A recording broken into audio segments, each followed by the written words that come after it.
Clubhouse is a very execute-heavy map where we're thinking often like 4 or 5 attackers alive, 3 to 1 countdown, go for a plant. That's a playstyle for Daystar I think they're very favored in when they're on the attacking side. So I think right now, while Daystar are defending, Orchid, this is where they gotta build up their rounds. I think they're gonna have an easier time attacking Clubhouse than they will defending. Not because of Orchid themselves as a team, but because of what Daystar are so good at.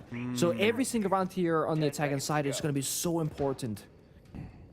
Attackers have discovered the location. As the guys on the couch talked about, we saw a very important win for Orchid over Soul's Heart on Clubhouse just 3 days ago. And for Daystar, well, they haven't played Clubhouse for a month since they beat Elevate on this map. Back 2 months ago, they beat the CNL team 4 AM, lost to Weibo, and beat Fury.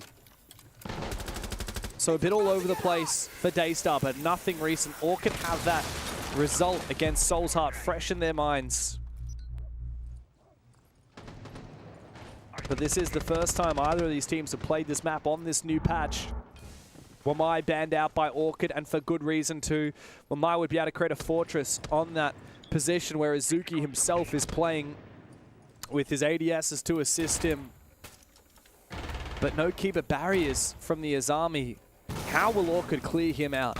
No Capital, just flashes and nades, and a Blackbeard.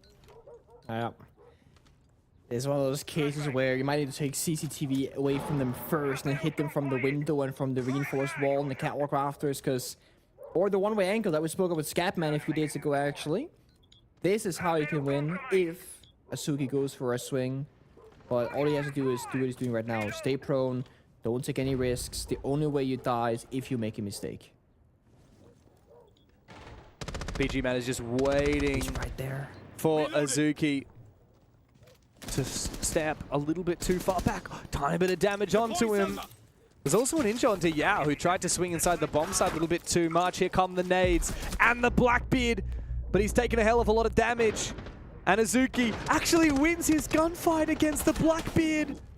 Exalotic, though, to punish some aggression from Seal on these windows. Daystar burned a little bit too bright after they found that pick, and now they're suffering for it. Yao still on the floor. It needs to be revived, but I think that ship has sailed. Look at Orchid now. Yeah. They've taken control of rafters. They're looking to try and mount this attack, but Souffle lashing out onto Exalotic. He's taken a bunch of damage out from the breach through that breached wall. Pika back on the bomb site. Orchid poised to look for a plant. I think they recognize there are 2 defenders in this area, so the bomb site is very vulnerable. They rotated over Beachman, breaching out that jacuzzi. This can force one of 2 things. Either it's going to force a defender back towards the bomb site, which we know that it has, or it gives them a backstab potential later on if they see that both of those defenders are still roaming inside of CCTV. The only issue is time. There's 20 seconds. They got to find these players with the last few drones that they have available. 3 to 1, commit together. But we see there's a player just hiding by that jacuzzi breach that could easily get a kill or 2. Oh no. It's Souffle. Yeah, and he's found one. I don't think there's anyone playing breach as well. Kriche straight into the bomb site, looks for a plant. Pika and Souffle just need to deny this plant, and the round is theirs. Peeps finds one, but guess who sneaks up from behind? Souffle to clutch up the round. 1v2. And Daystar are on the scoreboard. So close, but they make a good push there together. Just one guy going from Master, one guy from the gym hallway. He only catches one. Timer works in favor of the defense always. And I gotta say, I mean, that might have been Azuki's round that he won for his team. He got a kill on the catwalk rafters, and he stalled so much time, burned a couple of flashbangs and grenades. That adds up. And that was with Yao getting injured and bleeding out over the course of, 40 seconds? That could have been a much easier round victory if one small detail had gone differently for Daystar, but they are still victorious. That's all that matters. 1 to 1.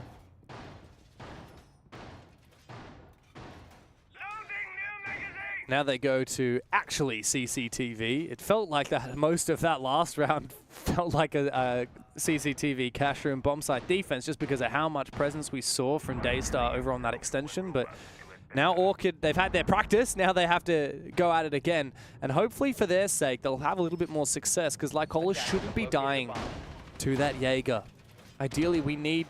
The big thing is the Blackbeard is the one with the grenades, right? but he's not in a position to use those grenades, because if you want to be the one throwing grenades up at the Jaeger, you need to be standing directly below him at bottom garage, which means there's so many other things you have to worry about, like getting flanked from lounge. And of course, you need to burn all of the ADSs before you throw those nades. Each one of those Jaeger's ADSs will catch one gadget before it recharges. Yeah. And that's also with the Wamai ban. Imagine they had doubled down with both the Jaeger and the Wamai. I mean, this would be completely impossible to attack directly head on. So they've given themselves a chance now with the Wamai being removed. Same with the Kaid. But it also means they got all the strong abilities available. Like the Asami is gonna live on. They got the Echo's a counter pick right now as well. A shield counter, if you will, a bit of information. So like Colas has to be careful. If there are no Echoes on the board, they just can't overstep and go to challenge those defenders too aggressively.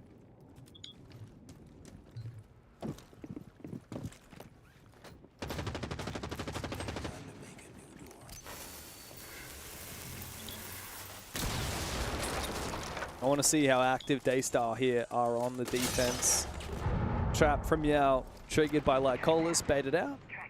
VG Man's just waiting for the swing to come through. Ooh. Does manage to catch Yao on the retreat. Early pick here for Orchid. Get off your camera, Critche. There's a player right above you. Oh, this is so unfortunate. Critche was on his drone that whole time and completely sold Lycolas. That's poor timing there for Orchid. Gives Daystar a way back into it. A bit unlucky, yeah. I mean, a bit of a chaotic round again between these two teams. It's not a usual clubhouse. It hasn't a usual chalet or cafe. A lot of just individual plays looking to disrupt on both the defense and the attack, rather than those 3-2-1 style executes. 60 seconds to go, and we are all over the place. We're downstairs in bar still. We're somewhat looking towards master bedroom.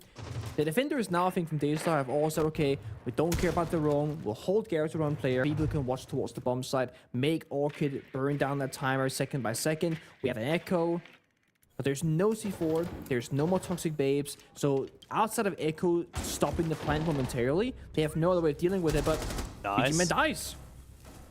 Yeah, I don't know how BG Man dies, but thankfully Exotic is able to find one back, especially because it is the smoke. It's a lot of util now burned away. Speaking of burning, the fire used by Peeps to try and flush these players from Daystar into Critche's lines of sight, but Souffle actually lashes out aggressively through the breach and finds one at the same time. Azuki goes for a run out and finds his. Now Critche is in a 1v2. Beaker comes up from behind him, vaults over the banister and takes him down. A dominant round from Daystar on a cash defense. And it's back to the drawing board for Team Orchid. Do you ban the Jaeger here? Is there actually genuinely, I'm just disappointed that Orchid even ignored that Rafters hold. Surely they could have gone back to it. I mean, Capitao is not banned. I'm curious. Could be a Capitao and a Jaeger ban, to be honest, with how things have been playing out so far. If you're expecting it especially. Wow, Capitao, you're right about that. Capitao ban. Okay. I mean, so now they get to double dip in a way, right? You ban the Capitao and they ban the Bandit. So now they have no Capitao, you keep the Jaeger and the Asami. That's going to make Rafters so easy to hold on paper compared to the usual norm here in Clubhouse. You know, another thing that you could do without banning that Jaeger is play the Thatcher instead, and you'll be able to see exactly where those ADSs are using the EMP scanner, and then just detonate and deactivate them all at once at the same time. You deactivate those ADSs and throw one nade over. Even if the player playing there dodges the nade, that nade will then destroy all of those ADSs. And you'll be free to throw any more flashbangs and nades afterwards. Of course, we're not going to have to worry about that for now because we're going down to the basement, but I really think Thatcher is an underrated pick here for Rafters clears. No, it's a good point, actually, and it kind of goes into a mini-game of Siege then, because if you play the Jaeger and you're uncontested, you know, no Thatcher, no direct counterplay, you stack them maybe, but then because you put them so close together, now they play the Thatcher, they EMP all the 3 ADSs. Well, the next round, you know they have a Thatcher now, you space those ADSs quite broadly around the area, so like let's say you play Catwalk Rafters, you don't stack them all in the same corner. You put them Catwalk 1, Catwalk 2, 90, and while the defender does have to move around a little bit more to get that protection, it counters the Thatcher a little bit. So there could be an interesting back and forth here later on. We'll have to see. It's more relevant on CCTV and gym defense because that's where you play catwalk rafters, typically speaking.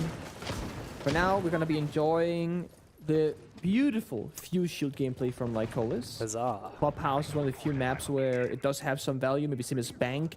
You can do it on the soft floor, on hatches or reinforced walls. Often pop gadgets like your Goyo canisters or a bit of util like the Nari lasers if they're in the right locations, etc. We saw him and try just it on look at his shield to Cafe. drop down the hatch and go for a plant. Yeah, true, he did.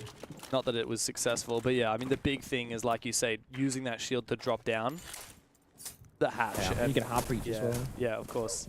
No, it's not a bad combo. I mean, we got the triple tin can openers here from Orchid, Zoph, Grim, Fuse, each one bringing their own really valuable primary gadget, and then those secondary tin can openers to make sure they can breach as many of these hatches as they want. And I really like this pick as well. This Fuse charge will destroy all of the utility underneath this hatch. Critically, those Denari lasers. As I say that, it actually doesn't destroy it. The funny thing is, if Lycolis had actually placed that Fuse charge on a 90-degree angle, I think it would have destroyed some of those, because the way a Fuse charge detonates is it creates a horizontal line from right to left. Am I right? Is it still a Roma? No, I read that wrong. Sorry, I thought that was player in script for a sec. Sadly, he opened the hatch, so he can't go for it again. So, motor not to be, maybe. Cole's taking a lot of damage. Asuki doesn't know it, but instead of aiming for the heartbeat destruction, you can just aim for like Cole's feet and he'll die. Fuse starts to go out while the Voice Divert. This could net them a kill. It could. Here comes the second Fuse charge. He tries to run away. Critche finds Azuki. And eventually the hatch will be opened as well. But Orchid have to be careful. Lycol is still very low HP. Even a single bullet to the foot and the shield will be down. I'm changing mags. Still, though, a tough position to be in. With just one shot onto Lycolis' Fuse and he will get injured. But there's so much intel. They see two players inside a church. They can have Lycolis' shield. Probably see a third player by AAKs or third box. Because they have numbers advantage, they can attack from blue, main stairs, and the kitchen hatch all at the same time. Peeps can continue getting information here. Lycolis is actually going to try and move down main stairs. I think he's going to try and go through the rotate that they made, but unfortunately for him, he gets shot in the feet, and he was already low HP. Seal has gone double down at bottom main, and now Orchid have to run for the hills, desperately trying to drop into the site. Critche will find one, but he's traded one back. Seal has been dominant in this round. BG Man has nothing to say about it. It's a 4K from Seal, and Daystar make the world tour 3 rounds in a row on defense. Oh, one of those small decisions on Clubhouse that are so hard, right? Do you drop the hatch? Do you walk down bottom main? What kind of attack do you go for? And when you have a shield on very low HP, I feel like you should take the path of least resistance, like where you're not going to get body shot as commonly. Walking down a staircase is where you're going to be the most vulnerable. Your feet are sticking out. You can be pushed from both the motor door, the breach, and the long corridor itself, because there was a reinforcement at the end where the Isami was playing. So in this moment that Colas dies, that's the plant gone. Now you got to get maybe 2 kills in response, then the round is back alive, but they don't. So they can't go for plant, they lose all their bodies, last man is stuck upstairs, force a drop with everybody watching. That does not lead to a round victory. And now, my theory is that Daystar was going to be quite strong on their own attack inside when they get there. So this 3-1 position that Daystar are in now is looking mighty fine to go into that grand final. Attackers have discovered the location of a bomb. We talk about it all the time. If you come through that lower bracket and you have to play back-to-back games from the lower final into the grand final, is that an advantage that you've had a chance to warm up, or is it a disadvantage that you're fatigued? And to be honest, I think what really matters more is how you get there, how you win that game. If Daystar build up that momentum, and despite losing in 15 rounds on the first map, despite Orchid giving them a real run for their money, if Daystar come through on Clubhouse, I really do think that they will have the best chance that they've had, perhaps ever, at taking down Weibo. But it will take some mighty bravery and talent to slay the dragon of Asia. And I'm not sure if either of these two teams are ready for it.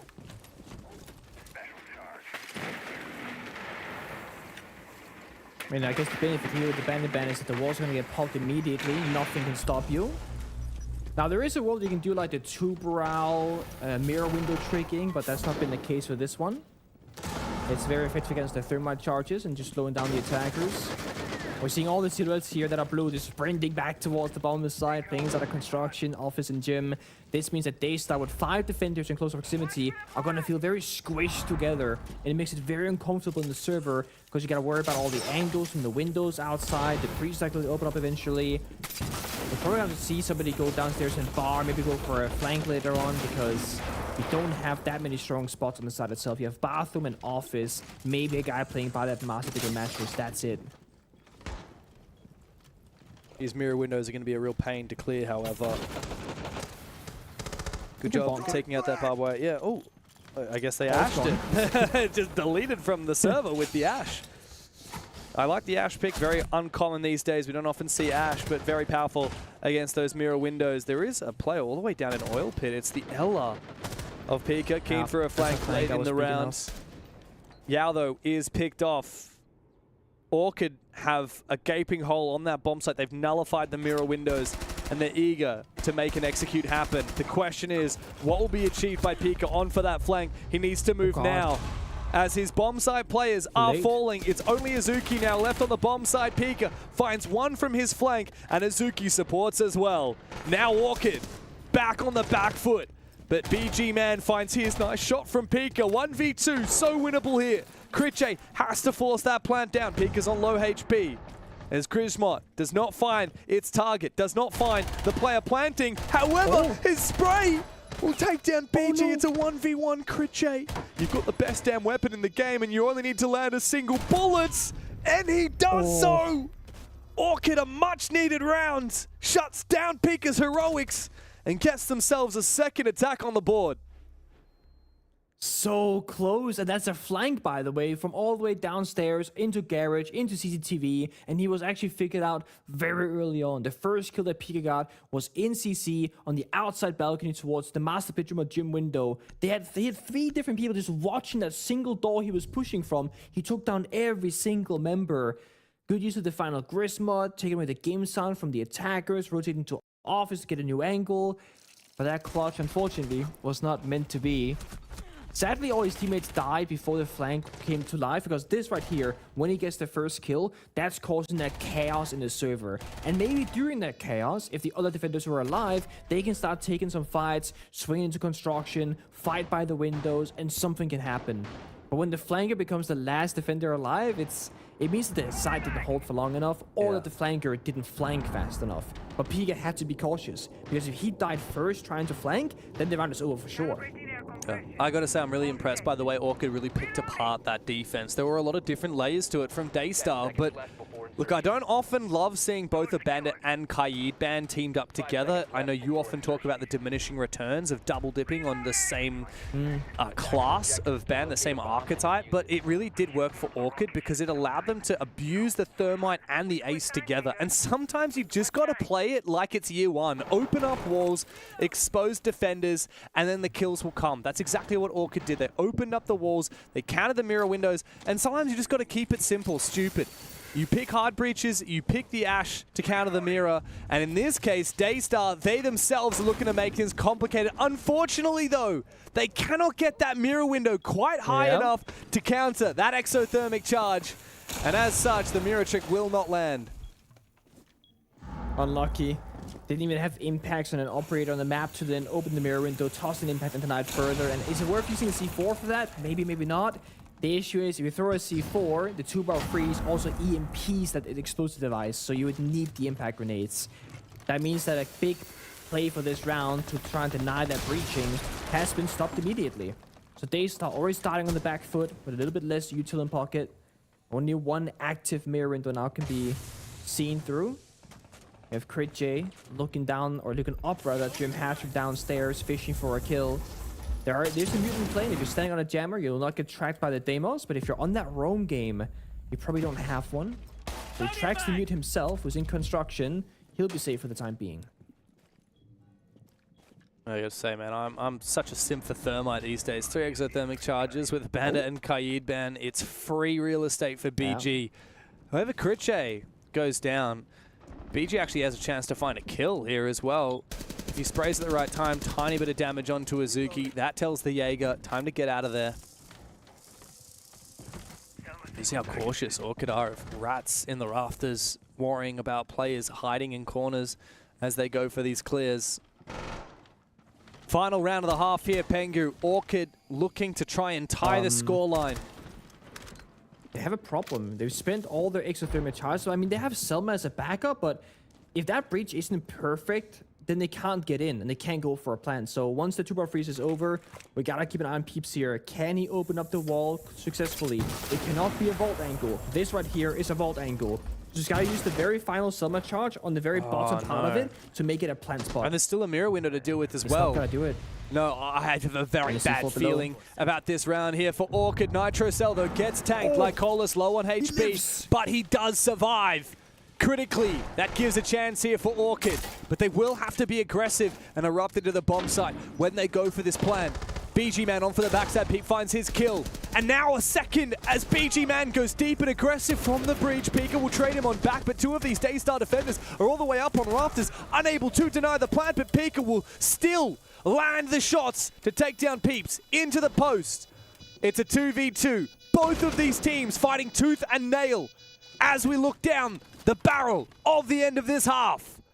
Exarlotic and Lycolis fall back to post-plan positions. Pika, so deadly with that DMR, slowly makes his way forward. Azuki to support. A quick shoulder peek here as the crossfire is maintained. Exarlotic to find one. It's a quad kill for Pika as he goes deeper, but Lycolis says not today. A third round found at the end of the half from Team Orchid. Once again, we find ourselves talking about how impactful the last round will be in an overall series that is close, Jake. I mean, it's, you know, it really is on a nice edge. I know we love to say the 50-50 game, but Jake, I tell you what, they are really digging in when it matters.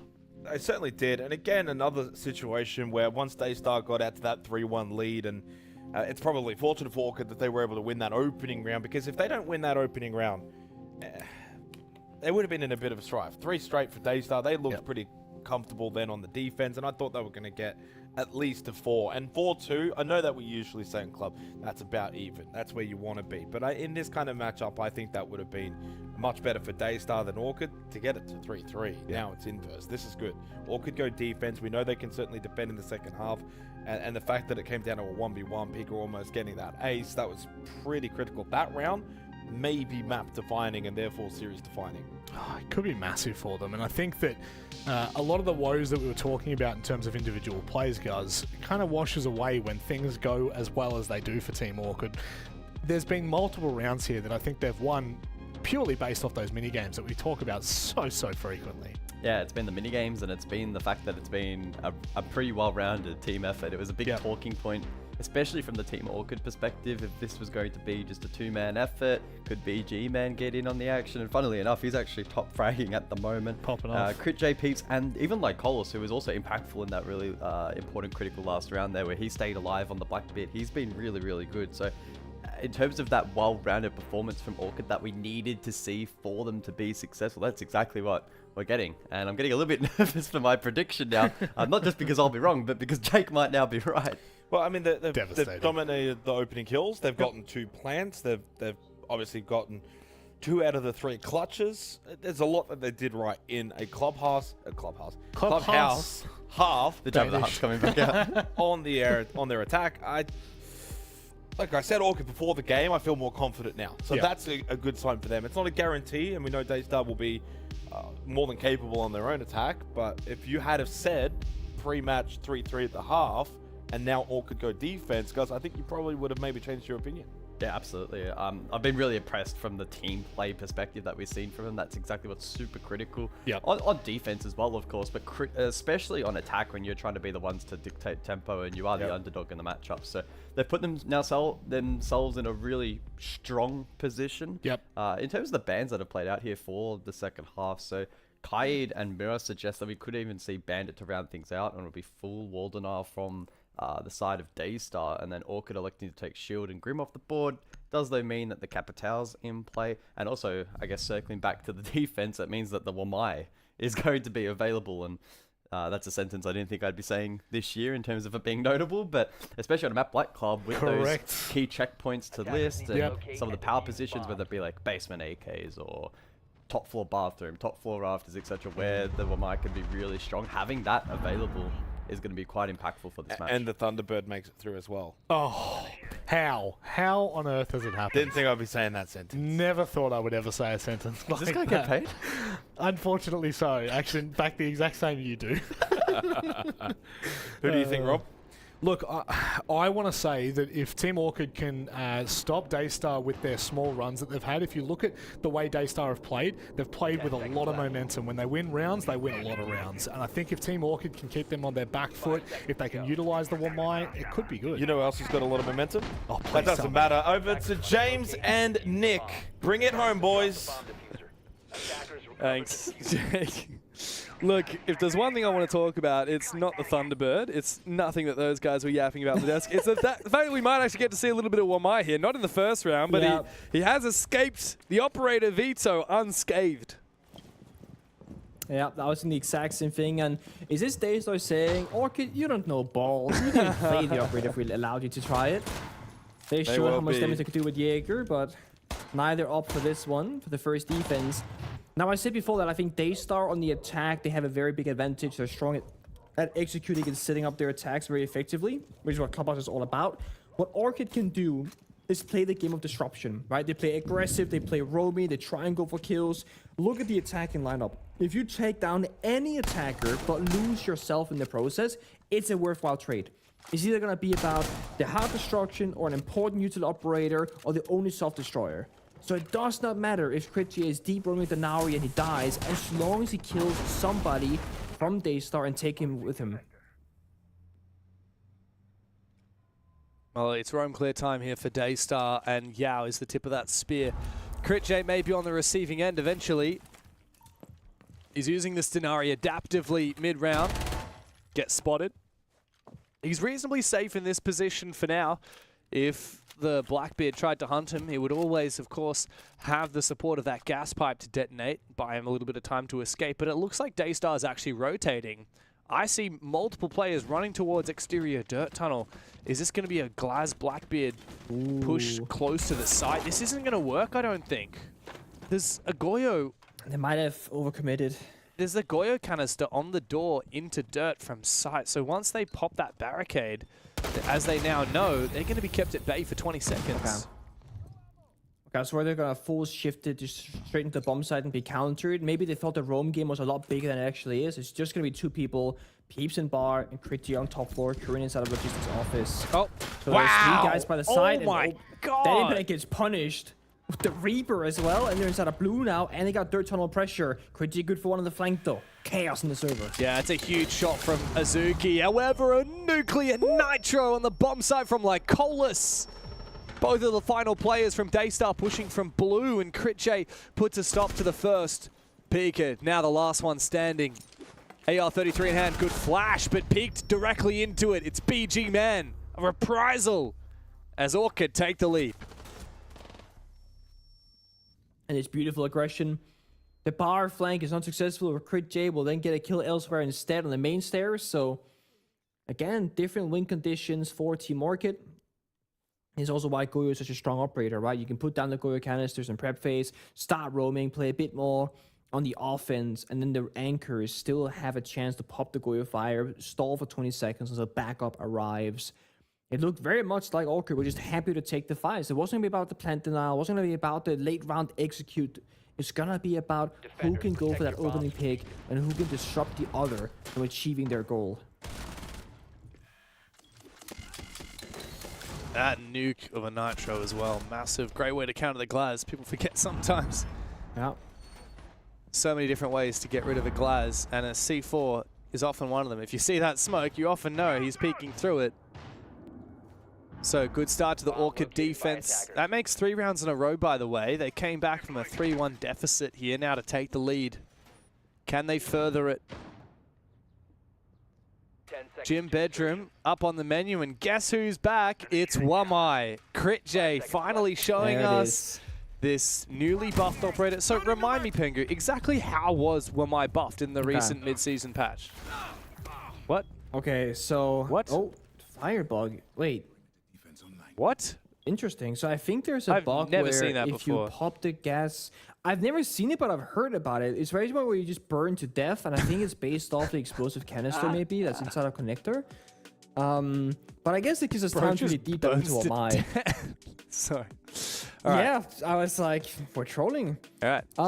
So essentially, Wamai's recharge rate has been halved. So it took 40 seconds per Wamai disc. Now it takes 20 seconds per Wow, Wamai that's disc. so quick. This means when the drone phase is over, you start with 2 in pocket. You get like all of them at the halfway point or whatever. Instead of capping out at 6 magnets, you cap out at 7. So you get 1 extra as well.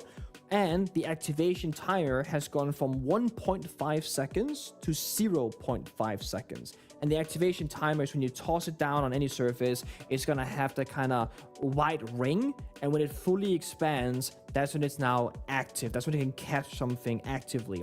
And before it being 1.5 seconds, you couldn't react to a flashbang or grenade mid-air when you see it coming in. It would take too long before it would explode. But now it's 0.5 seconds, you can see a grenade.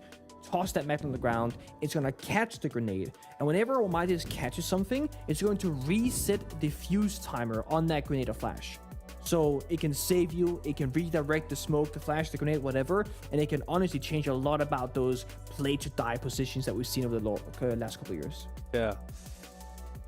Yeah, wowee. Oh, and it's got C4 and double shield. So he's got a ton of util as well. I love this. Yeah, I love that this. too. Like, well, we don't just buff a little bit these days. We're just like, you know Oh, what? he got a shotgun. The patch before that. Yeah, true. Let's not just do one little thing. Let's just go crazy. Like when Thorn got buffed, it's like, let's give her another gadget. Oh, let's also make it so that the damage is changed. And let's also make it so we have this whole limping effect as well. It's just, yeah, you gotta go crazy. So, look, we said before that we want the meta to change every few months, and I'm wholeheartedly in agreement with that. I want to see operators getting buffed. I want to see operators getting nerfed as well. That's maybe a bit more of a controversial take. People don't love to see their favorite operators get nerfed, but people have to realize as well, if everything is constantly getting buffed, that means that whoever hasn't gotten buffed recently is getting a relative nerf. Just something to keep in mind. You look at some operators that haven't been changed for a long time, but are still like losing their power just because they haven't been buffed in the same level as all these other operators. With Sledge, for example, Buck, for example. Buff my homie Sledge. I was literally gonna say, yeah. That's crazy. I think we just need a Thor hammer throw. Beauty. That'll be a good buff. Yeah, like a ranged mechanic Sledge there. I think there's a lot of beauty in the year 1 operators. You think of like Frost, Valkyrie, Sledge, Bug, Pulse, Castle, like almost every single one. They are so simple in nature, but they work so well. Yeah. Of course, there are some ups like Sledge and Frost, where they're just much stronger versions of them. You know, Bug and Ram for Sledge, and pretty much any other trap operator for Frost. But I think that simple design has just been such an enjoyable and logical thing to play around with over the last 10 years. Yeah. And if you started playing the game on release, that's what you had to work with. Look at today, Denari, super cool operator, don't get me wrong, but understanding how he works and getting max value off the gadget requires custom game research or looking up guides online, because like certain laser connections and max range and lines of sight and whatnot, it has just made the game more beautiful in some ways and more tricky in others. And if you're a long-term fan, I think it's incredible. But if you're a new first-time player, you're just going to be overwhelmed a little bit by it. For sure. I mean, look, I didn't even play the game from launch. I actually started playing during Skull Rain when Capitao and Kavera had just come out. And even for me, like, you know, I often think, what would it be like if I just joined the game right now and we've got, what, 75 plus operators in the game, and we have so many different archetypes. I must say 78, let me check. I'd be impressed if you remember the exact number. So many different... 77. 77, wow. I'm impressed you got it that close. Yeah, I mean, there's just so much to learn, right? And if you started from scratch right now, you're learning all those operators from zero. Like, I played other games with lots of different characters, and I just give up because it's so complicated. I'm lucky that I was there from when we only had like 24 operators back in the day. So got to learn them as they come out one by one. But even now, it's hard to remember. Like, look, if you ask me what secondary gadgets Doc has, I probably wouldn't remember because I never play that operator these days, and it keeps changing. Oh. I'm gonna say barbed wire bulletproof is what I was thinking. Yeah. No. But Rook has a C4 now, right? Yeah, you used to play Doc a lot. Rook has a C4 and the Reaper as well. It's so weird. So that's, yeah, that, like when Sledge lost the SMG-11 or Mute was given the SMG-11, those were like lore-defining, like, yeah, game-defining things, the lore of the operator. I'm thinking, oh, I'm gonna play Sledge and play SMG-11. Oh, you can't anymore. Jaeger ACOG, SMG-11 had an ACOG. Dude, if you go far enough back. double ACOG SMG-11 in year one. I remember that. Yeah. That was so much fun. Ridiculous. There's a lot of shifts and changes. Now we got the DMR meta a bit here. Is the only defender weapons that has an ACOG scope is going to be, well, a Slug, Shotgun, and TCSG and Kai that is technically a DMR, if you will, that has an ACOG scope. Whereas the attackers all get them. But it has caused a sort of DMR meta that we see quite frequently. On operators here like the Capital, which also, that's a new primary DMR weapon that was added this year, actually. Yeah, very true. So, a lot of changes. But it's going to be Capital and Deimos. So we're definitely on the line rocking the DMRs, and the rest of the squad just going for the ARs. Oh, wow. Lycolis just misses his chance there as he lashes out. Yao is behind him. Exalotic is trying to hold a crossfire fairly passively, but I think Lycolis has decided it's about time to leave. A good moment to do so as well. Jumping inside, it's Souffle who finds a kill with that new DMR. There's a second player. Yeah, there is a second player, but guess who's hunting him down? It's Yao with the Blitz. My God, the explosions from the Flores drones keep forcing Orchid back. Critche low HP, trying to protect himself with those Wamai magnets as much as he possibly can, but that'll only help against the flashes. He needs to come and support his teammate as well. Out goes a magnet. He has no idea where is safe to stand. Bit of reset then. Daystar don't want to make any mistakes right now. They got what they wanted. Oh, good nitro. Mad advantage. They're by the bomb site. C4 is good, but doesn't find a kill. Exalotic trying with the shotgun to find an angle onto the feed. A lot of damage, but Yao still finds him with the pistol. Now Azuki has come in to support. Orchid are falling apart, but Pix has won his gunfight. Azuki finds the gap, and in office, Daystar will go. BG Man, his position revealed. He has no keeper barriers to hide behind, and is about to get stabbed in the back or shot in the head. Souffle is the final nail in the coffin for Orchid as Daystar continue to overwhelm this defense. Beautiful push, working the windows, the breach, and just getting that 3, 2, 1 together. That's what Daystar are so good at. If they can get into that position, the round should pretty much be guaranteed theirs. But it all lingers on that opening pick. If Orchid are going to get the extension or get the roam and they get the first kill, they can play that same game of, hey, you can't execute. So I think a lot of it will come down to that. And so we're going to keep seeing the shields from them most likely one way or another because it helps you in that opening duel. Other operators that are good at that are going to be stuff like your Deimos, your Solid Snake that can get a bit of information. Because if you get into that 5v4, it makes the rest of the round that much easier. Now we're going to see CCTV, not with the Jaeger, but with the Wamai action from BG Man, with the Asami as well. I'm very curious if they're going to be using the magnets in the prep phase right now, just kind of slapping them about, or if they're going to try and keep some in pocket to reactively use them when they see that grenade come in, when they see if it's actually going to be a catwalk attack, or if they're going to just go for a master bedroom push instead. Yeah, good question. 10 seconds to go. One thing I've noticed that we haven't seen out of Daystar so far is the repick onto the Capital. It's actually the Twitch. I wonder if that Twitch is specifically to counter the Wamai. Must be. But really, I mean, it's once you clear out all those magnets, you've only got 2 sets of flashes and 1 set of nades. That's really not a lot to try and hard clear that Wamai. The keeper barrier is activated. Oh, sorry, 2 sets of nades. Excellent glass round. Didn't see the striker. Oh yeah, Striker always throws me off because when you look for grenades, you look at the bottom. Exactly. You go, Don't look at the primary gadget. Okay. Yeah. Yeah. And that's the other thing is Striker can choose what's the primary, what's the secondary. So some Strikers do have secondary grenades. Yeah. But some have primary grenades. So it's very tricky at times. I love Striker. One of my favorite operators. It's a fun concept to recruits. Yeah. It's cool. It's the fact you can mix match any secondary utility, but you have no actual primary gadget, and you have a selected choice of like weaponry as well. Yeah, I think Striker is actually one of the best ranked solo queue operators, by the way, guys. If you're solo queuing out there, you can bring EMPs and tin can openers. You can bring flashes and nades, or in this case, the EMPs to help if it was needed to clear out any mute jammers or bandit batteries. I guess we have no Kaid because it's banned, but you've still got the nades to support with the execute onto the site. I tell you what though, Daystar don't seem to be focusing up too much on going for a Rafters take. They've actually poised very early on and already lost a player. Crit Chase dealt so much damage and killed Yao. Terrible start for Daystar, though they do manage to recompose and finish off Crit Chase. Damage is done. 1-for-1 trade is worth it though. Whoa. Shield is so low, so play is dead from the Garage door around from VG Man as well. Again, Orchid playing that game of disruption, not allowing him to go for execute. Yeah, continue to get up in Daystar's face. Souffle low HP, vulnerable to the fire from the Goyo and the smoke of the smoke himself. Seems like Peak is also vulnerable to Peeps with that Vector.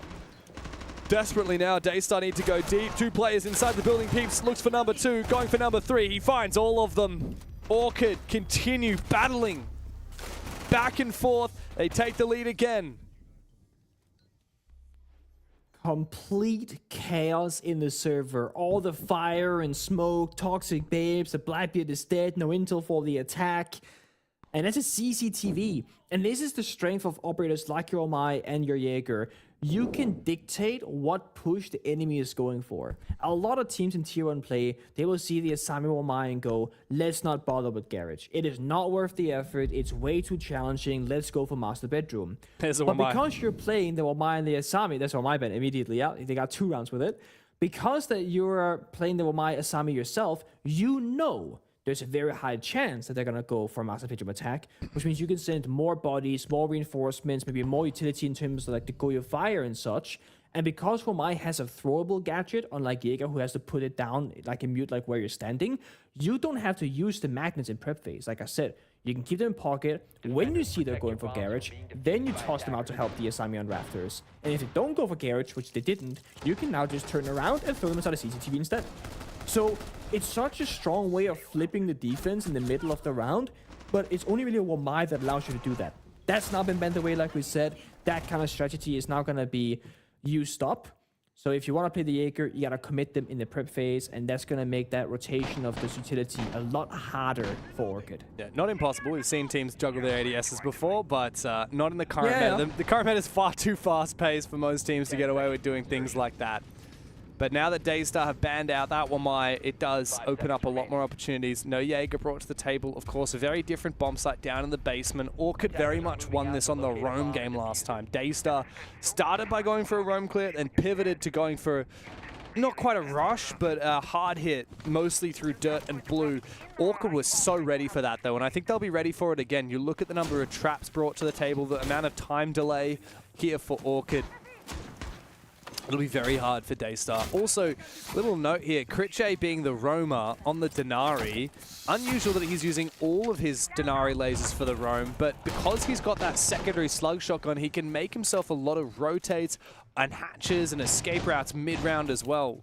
He's supported by Peeps at the moment, who still has tons of his util with him. That'll be especially useful up against that Blackbeard. Oh, hello.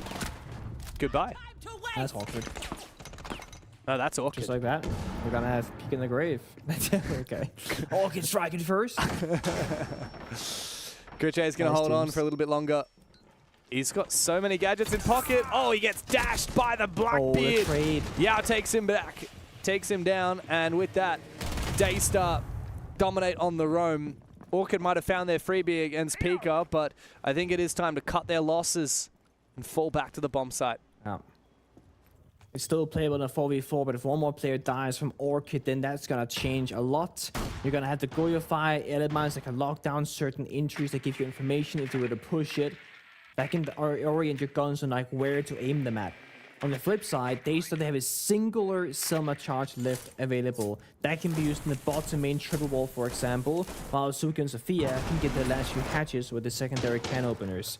So Daystar very much look primed for an attack, and here's Seal on that ace. Oh, wow. Walking down the main staircase. Wow. Looking to get, there's no way that you take down the Blackbeard from the third tunnel wall into the main stairs window with 60 seconds to go. That's your planter. That's the diffuser carrier. That's going to be the way you win. That's also with the SMG-11, by the way, against his shield. I don't know if Yao was vaulting out the window or whether he was just caught with his pants down inside the hallway. Regardless, big kill for Orchid. However, Peeps immediately throws away that advantage. Thankfully, Exalotic is able to trade after Seal does go a little bit too deep, a little bit too early there. Daystar had a chance, and unfortunately for Peeps, he's thrown it away. Here comes the fire, though. Might slow Daystar down a bit. Orchid do not need to swing this. Two players on the same angle. Azuki's now opened up another avenue into the bomb site, and he wants to peek for info here. Out goes the concussion. But remember, all the way back of the bomb site, Orchid still have... No, BG Man's fallen. He's been backstabbed from blue. This is a good shot for Daystar now into the 2v2. Another beautiful angle from Azuki. 1v2 for Exalotic. He doesn't have a Nitro Cell or any util whatsoever, but he's denied the plan. So close. But the defuse goes down, and Souffle pre-fires him. Daystar had no right. No right whatsoever. But they continue piling onto Team Orchid, and we cannot separate these two teams. To find our second grand finalist, we will need to go further. 5 rounds each on the final map here in our lower bracket final. So the frustration there from Yao and the sigh of relief when his team won the round. Oh my god, they did it. I'm so sorry that I messed up because he was gonna be the one to win the round for them. This plant spot, excellently found there from Daystar, avoiding the Goyo fire, using that pillar as a way of blocking the bullets. I mean, I would argue that Orchid were a little bit too happy to go for those gunfights and overswing. They had 2 defenders willingly taking the fight. Then they had Exalotic hiding in the corner, proning on the floor, doing the complete opposite. So it's a mismatch in how they want to play out that man advantage round. We all know that Daystar have no business planting a 1 versus 2, or technically it's a 2v2, but with the guy planting it becomes a 1 versus 2. But yet they fully let them, and they did not have that teamwork. I don't know if that's Orchid feeling a bit of exhaustion, if it's just the nerves getting to them, a lack of communication, but they have to sort it right now on 5-5, because if that continues, Daystar can keep stealing rounds. And we're at the point in the series where you've had Cafe separated by 1 round, 8-7. Chalet separated by 2 rounds, 7-5. Now on to Clubhouse, 5 rounds apiece. These teams are so neck and neck that, yeah, one individual mistake, one tiny misplayed 3v2, and the rounds are over. You're losing your games, and therefore you're losing your spot in your grand final. You're losing your shot at the Esports World Cup. And this is only the beginning of what could be a very long day if either of these teams are to hold a candle to Weibo in the grand final. I cannot imagine it happening in a 2-mapper. That will have to be a long series, long and arduous one after a very long and arduous day. Between these two teams, it's already been a mammoth of a series. And for the winner, there's another one to follow. Yeah. And it's going to be against a much stronger foe, one has to say, right against Weibo Oh Gaming. my god, so it feels like the reward is going to be, oh my days. From Dirt Tunnel as well! It is going to be the counter. A cheeky little Lycolas. 2 rounds in a row. Oh man, he is... It's the mini games, man. He loves it. I can't believe he goes back for more. After doing it with the SMG-11 last round against Yao, Azuki falls for the same little trap.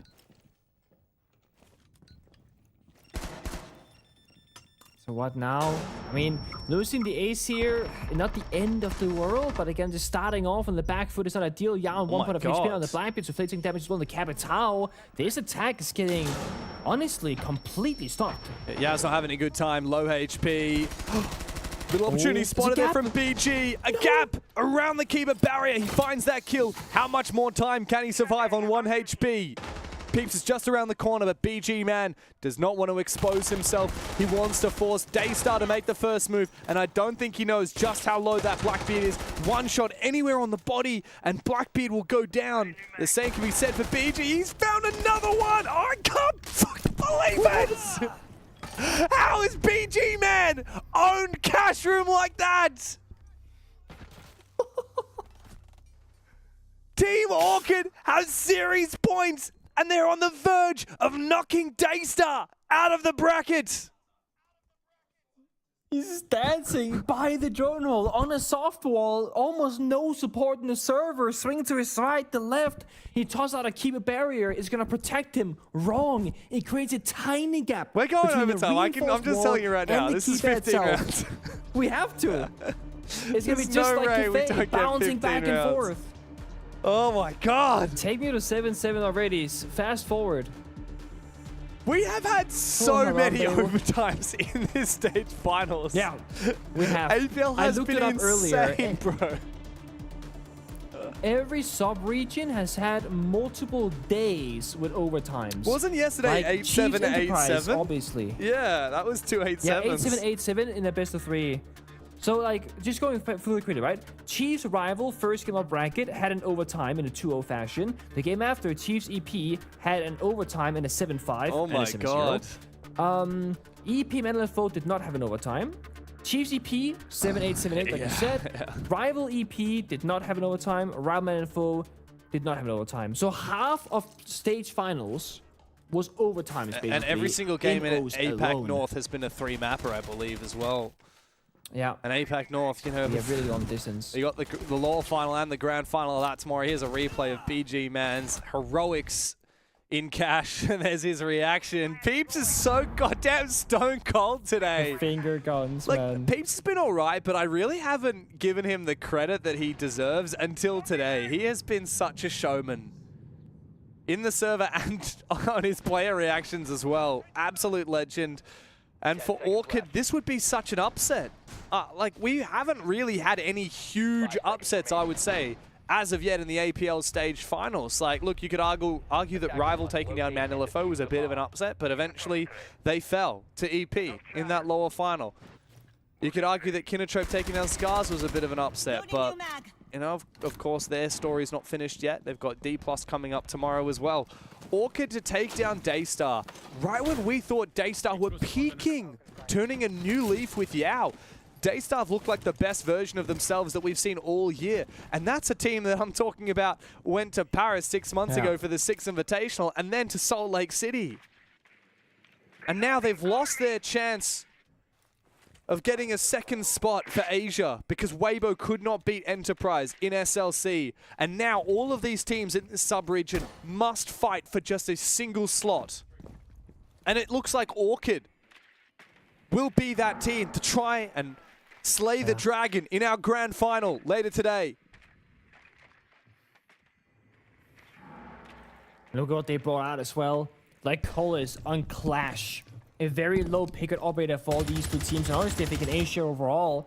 And what better time for that curveball than right here. After making life hard for Daystar, after stealing a couple of rounds, after almost causing the upset and being fully successful, Duke the nade, step forward, stun Yao on the blind who can't do a damn thing about it.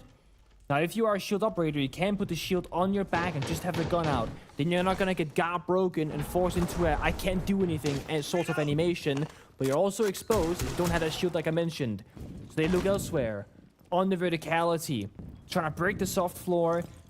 The only problem is they run out of can openers. They gotta get Seal over. There he is. The problem the hatch for him. Now there's no hatch denial. No impacts, no C4s, no nothing. So it should just be opened up. There it goes. Daystar have all the right tools. They're in a great position to execute. The big question mark is going to be like Colas on the Clash, because that is the one operator that they can't easily deal with. And for Lycolis and BG Man and Critche, it has been 2 years since they last made it to the top 2 in Asia, when they lost the grand final to Bleed in stage 1 of 2024 of the Asia League. Back then, they were 2 rounds away from being the champions. They get another shot at their old rivals. If they can lock in right now in this round. 30 seconds still to play as Daystar look for the opening kill, but cannot find Critche. Oh my God. And what is this from Lycolis? He's all the way outside the building. I got the hatch, He's guys. I marched got the away up. hatch. And he's making Daystar think twice about challenging Orchid. today. Lycola straight back up in the kitchen. He's marched his way up the dirt tunnel, and he's found the opening kill. 10 seconds to go, and Daystar have fumbled the bag. Orchid have climbed their way from the depths of APL all the way back to the top, but the plan is going down from now. The new kid looks to try and give a second hope for Daystar, but Orchid now must retake. Lycolis up above and shut down. Azuki forced to 1v2, but he cannot find it. Orchid have a chance to slay the dragon in a grand final for the first time in 2 years. And Daystar are done for stage 1.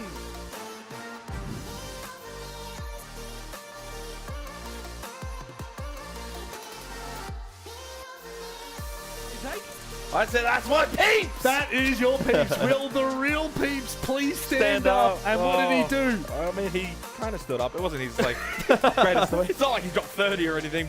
It was actually a bit more of a team effort, and what a result for Team Orchid. I think.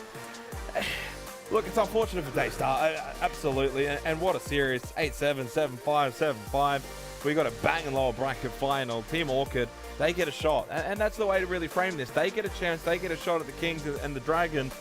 Disappointing, clearly, for Daystar, who, you know, have come leaps and bounds over the last 6 to 12 months, but they're going to have to learn a little bit from this because the boys from Thai, well, they're into the grand final. Yeah, they certainly are, and deservedly so. A very hard-fought 3-map series. Like, there's not a single round that's gone by that hasn't been fought closely at the very least. I think that you've really got to give props to Team Orchid on that second half, guys. I think that many of us might have come into today expecting them to be on the back foot a little bit. We've put Daystar in second for such a long time, but I will say, their ideas, their strategies that they were playing on Clubhouse, I'm super impressed. Yeah, I really enjoyed the defense half, especially just how dynamic and aggressively they were playing. Even like Colas, for instance. I mean, the last round, obviously some recency bias running outside with the clutch, but he had the last 3 opening kills, and he's not the kind of person you look to have a lot of entry duels or to even be hugely impactful in terms of frag. He's much more supportive and brings a lot more of the tactical side of the game inside of the server. So credit to him. Yep. And again, it ties into the storyline that I didn't completely write out Orchid, but I was skeptical of their ability on Clubhouse because we hadn't quite seen them play as a full team. I agree. For the majority of the series up until that point, but Clubhouse, they were able to really turn it on, and I think it's very difficult to discredit them in this series. They are, or at least today, were the better team, and they deserve the dub. You look back at Cafe, Peeps, Critchay, Solotic. So they got Solotic to help them out. You look at Chalet, okay, they didn't quite win the map because it was just Peeps and Critchay. No one else got above 5. Final map, Clubhouse, and guess what? BG Men, and as you mentioned, like Hollis, they both stand up. Surprise, surprise, you get the win. I mean, clearly there's a team there, a solid team. They get into the grand final for Asia. It's just all about trying to find that consistency and get them all in sync and on the same page in the same map. How about we get on the same page with Lycolis? Let's not waste any time, Jake. Let's welcome him in. Lycolis, what a win. Are you buzzing right now? Are you feeling good? Yeah, you feel excited and a bit nervous. Yeah, look, I want to say, Lycolis, the last 3 rounds that you played there, peeking dirt, running out with the club, what is going through your mind in those last 3 rounds? You found such instrumental kills throughout all of those 3 rounds. We feel like both us and Daystar are kind of getting scared of doing whatever outside of the default. So after a couple of rounds, we kind of know they kind of do the same thing that they have been doing in Clubhouse. So I just kind of play like a 50-50, I hope it worked, but maybe it's not. But somehow today I made it work, so it really did help out a lot doing round. Yeah, and a lot of person on our team show up today, so I really get result. Yeah, congratulations on the win. That's what we were saying on the desk. It felt like everybody was really stepping up in this matchup. But you're talking there a little bit about the aggression in particular that you guys were able to use in the upcoming game against Weibo. Is that something that you'll try to implement? Try and be aggressive and unpredictable inside of the server? For sure, yeah. There should be things like that. I would say, as compared to Daystar, I believe like right now, like the team that perform on the average are performing good on like all the play day at Daystar and Weibo for sure. We kind of feel like cannot like perform always good. We sometimes show up some bad stuff, but yeah, we're trying to do our best, and of course, like I do think that if we just like play normally default, we probably couldn't beat like Weibo on the default thing. I believe they have more solid game plan and like kind of structured planning ahead more than us. So of course we have some plan, but we probably need someone to step up to over like the weakness. Yeah, that's pretty much it, I think. Congratulations, Lycolis, to you and the team, all the boys. I know it's been a good couple of years since you've been able to now be in a grand final, contend for an international event. Must feel great. Do you use this now as a platform where you can clearly get the idea, hey, we're pretty much around the same level as Daystar and Weibo, and like you said, maybe the difference is the consistency in doing it more often. Does that then give you the fuel moving forward to find that little bit extra, to actually find that consistency when you know you're not that far off them? Good question, but I would say that we probably didn't like think much about it, like about like consistency or whatever. I would say we just like focus on what map we playing and play whatever we think was right, and just doing that is like already like really hard thing to do. So all the other things that need to work on, we're probably gonna go it out the way right now and just play all like what we think is right. Just play RC for today, yeah. It's a shame there's not the 2 slots for this stage, Lycolis. That's unfortunate. But obviously, best of luck in the grand final. Thank you. Lycolis, obviously a huge performance for you guys. Obviously super happy for you and the team, and I think that you'll go on to do a fair bit of damage given the opportunity that's in front of you with Weibo, regardless of the context of where they are, where you are.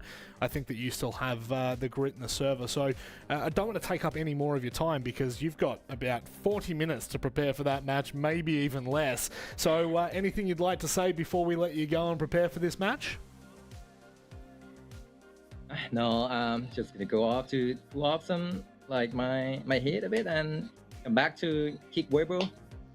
Hope you kick some ass, mate. I hope you kick some ass. Good luck. Lycolis, best of luck, mate. We'll speak to you soon. Thank you. See you. Yeah, we will see you. We will be seeing you in the damn server. Lycolis and co. into the grand final for a spot at EWC. But first, the big bad boogeyman, the dragon in front of them, Weibo.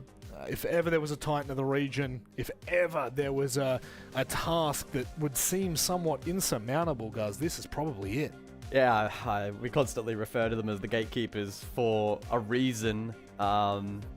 Obviously, Team Orchid will have a very, very brief opportunity to start chatting things over. I'm sure they would have already headed into the play day with preparation ready for Weibo under the guise that they beat Daystar. And they're massive underdogs. Like, I don't think we can 100%. Really emphasize just how big the gap still is with Weibo on top. Though. But exactly, I don't want to look at it from a negative. I think I look at it as just a good opportunity for Orchid to give us some fun siege. And we saw that in the last series. Like, they were, by all accounts, I think most people would have regarded them as underdogs still even in that matchup, and they didn't shy away, especially when it got towards the tail end of the series. They weren't playing like a team that didn't want to lose. They played like a team that wanted to win. Yeah. And so I think if they can capture any kind of momentum or have a couple of good moments here or there and keep Weibo on their toes, if they continue to play positively, you just never know how it could actually shake out. Can I do one of these or?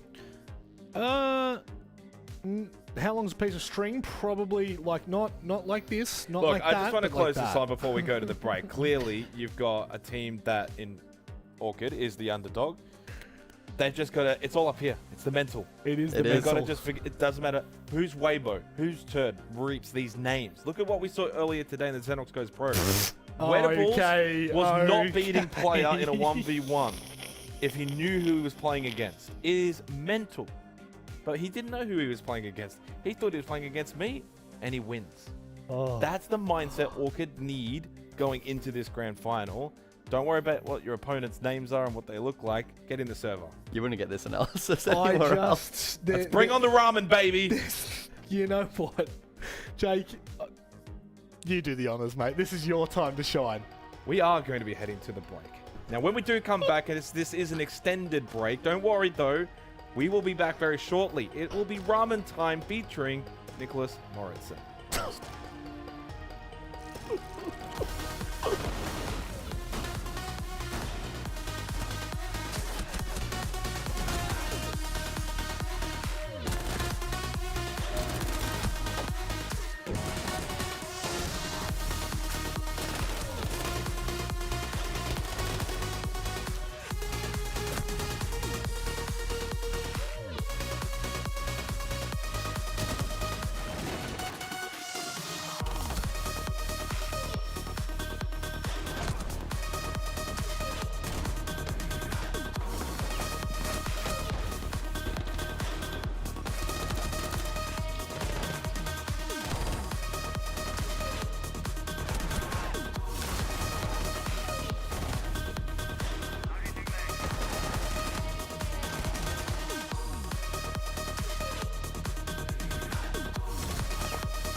ก็เมื่อตอนนั้นเป็นการแข่งขันของเมื่อก่อนประเทศไทยมีการจัดงานแรงเกิดขึ้นก่อนที่จะเกิดโควิดอะไรเงี้ยครับแล้วผมแข่งแล้วได้ไปแข่งที่งานแลนด์ที่พันทิพย์อะไรเงี้ยแล้วพอไปแข่งปุ๊บได้ที่4ขึ้นมาแต่ว่าเป็นการแข่งขันที่รู้สึกว่าสนุกมากอย่างนี้ที่ได้ไปแข่งงานแลนด์ไปแล้วมีผู้ชมมองดูเราเล่นอะไรอย่างนี้ก็เลยเป็นสิ่งที่ผมรู้สึกว่านี่แหละคือเป็นนักกีฬาอีสปอร์ตก็รู้สึกว่าเล่นได้ดีแล้วเพราะว่ามีประสบการณ์ค่อนข้างเยอะจากการที่มีคนชมมาดูอย่างนี้เพราะว่าไปตั้ง3รายการ 4-5 รายการแล้วมีคนมาดูก็รู้สึกชินกับมันถึงแม้ว่าคนจะเยอะแค่ไหนผมเป้าหมายของผมที่อยากได้ก็คืออยากได้ถ้วยรางวัลมาครอบครองแล้วก็อยากให้พ่อกับแม่ได้เห็นว่าผมแข่งแล้วผมได้ถ้วยรางวัลแล้วนะเป็นสิ่งหนึ่งที่ครั้งหนึ่งแล้วผมอยากให้พ่อกับแม่ได้เห็นทัวร์นาเมนต์แรกที่ผมแข่งก็คือ rainbowsixesports League Thailandเป็นรายการแรกที่ผมมีการแข่งขันเกิดขึ้นเพลเยอร์ที่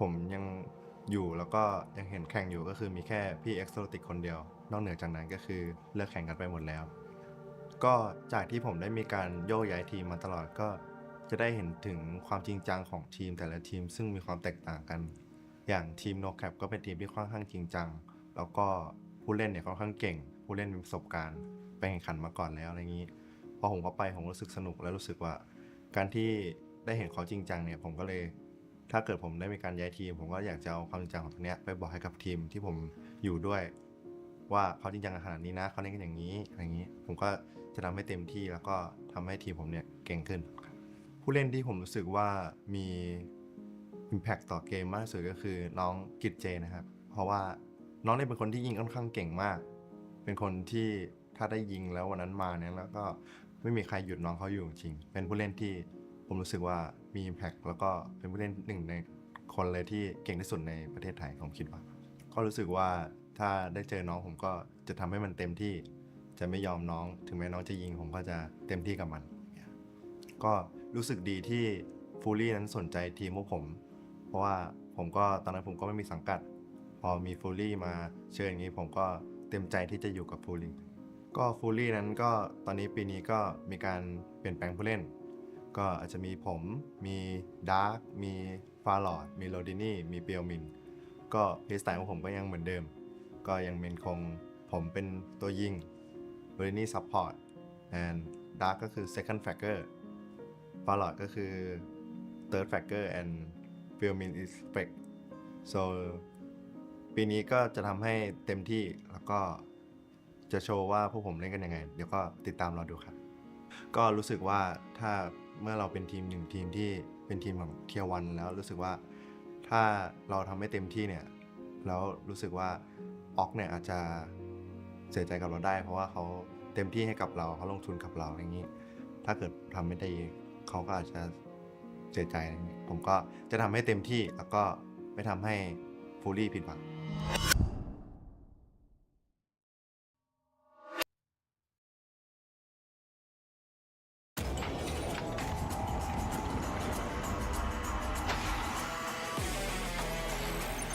come out windmilling like an Englishman looking for a scrap. But talking of a scrap, Pino! If he goes uncontested and the kit goes cold, that would be devastating. The grenade goes through, that's the swing! Cyber and Bullet are able to get one apiece with the kit so far away, and Canadian down upstairs. Cyber, wow, that was special. It's a 1 versus 3 to hold, and they're pushing him from behind. He's found one. He's got to get the vertical as well. They get pulled off him. We're down to the last 3 or 4 seconds. Ryder's got another. He's held on. He's going to do it. And PSG take the 2-1 win. Both players spotted, but the res can be made successfully. Information from the bees. He goes in.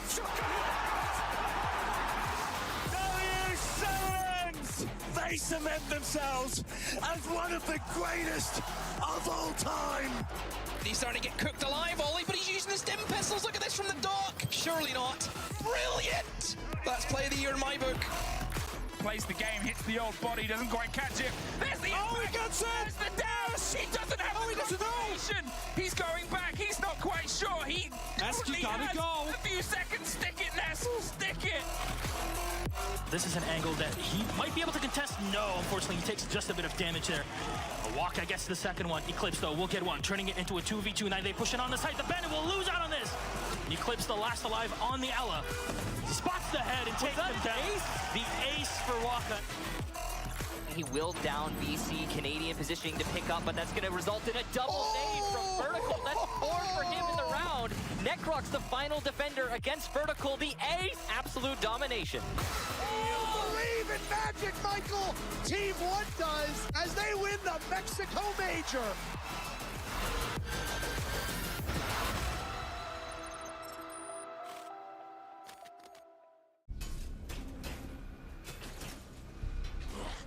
We're out of time.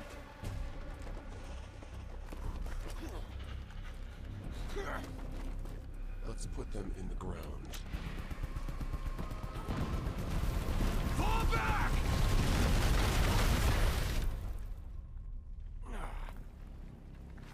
Team 1. Report. Alive and we're safe. We lost comms with the other teams. They have their orders. We need to go for Nyx. Dokkaebi, be my eyes. Mute, cover her. On it. Hostile. Sending a payload.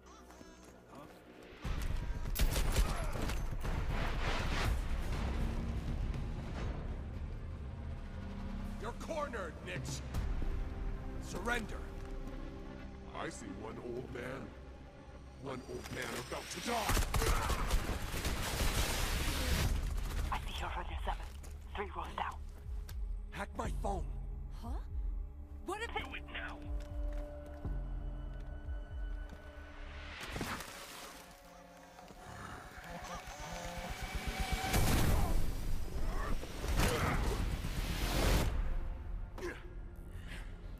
Quick thinking there, Sig. We trusted each other, and it paid off. Rendezvous for extraction, Team 1.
Well, it might be the most important time of the APL Asia show. It's ramen ranking time, baby. Woo! Deb, can you give me a little like beatbox, like a little? Yeah. It's ramen time. My name is Enoch. And I like the drama. I cannot box and I cannot play Siege. Yeah. At all. So I get in other players to try and play for me. Yeah. And they still lost anyway. They did. But now it's time to redeem yourself with a little bit of ramen. Down you go. I don't know. Let's go. Let's do this. Let's not take any longer, shall we? Guys, we should probably make a band. You know, make a band. Or something. Is that? Hang on. Is that the 2026 version of Make a Podcast, guys? We should make a beatboxing band. For Rainbow Six Armchair. What's on the menu today? This is very strange. So this is from Malaysia. Do we want to, Jakey? Do you want to get a little? Let's have a little look. Yeah, so this one isn't in its own. Why is it referring to himself in the third person? Jakey's the cameraman. Can you just zoom in for me? So this is actually how this is how it comes, and then. You get to make it, which it's not as exciting, but I think the branding is actually the noodles quite look sharp. really good, and the ingredients list is very short, so that's thick quite cut good. Noodles. This is I believe, nice. are we in the realm of Malaysia at the moment? We are I believe. in the realm of Malaysia. And what's the name? Meepok. It's called Meepok. Wait, where's Nick? Nick, have you got us? Hear it loud and clear, Rob. There we go. Just wanted to make sure that we had you, mate. I'm so glad that we've got you. This actually might be... sideways, Nick. There we go. Now, Drunk Nick. Drunk Nick. All right, may we? Before we get into it, we actually have some... I've already forgotten the name of it. Some sambal chili. Sambal? Yeah, sambal. Sambal. Okay. You can tell I'm really, really cultured.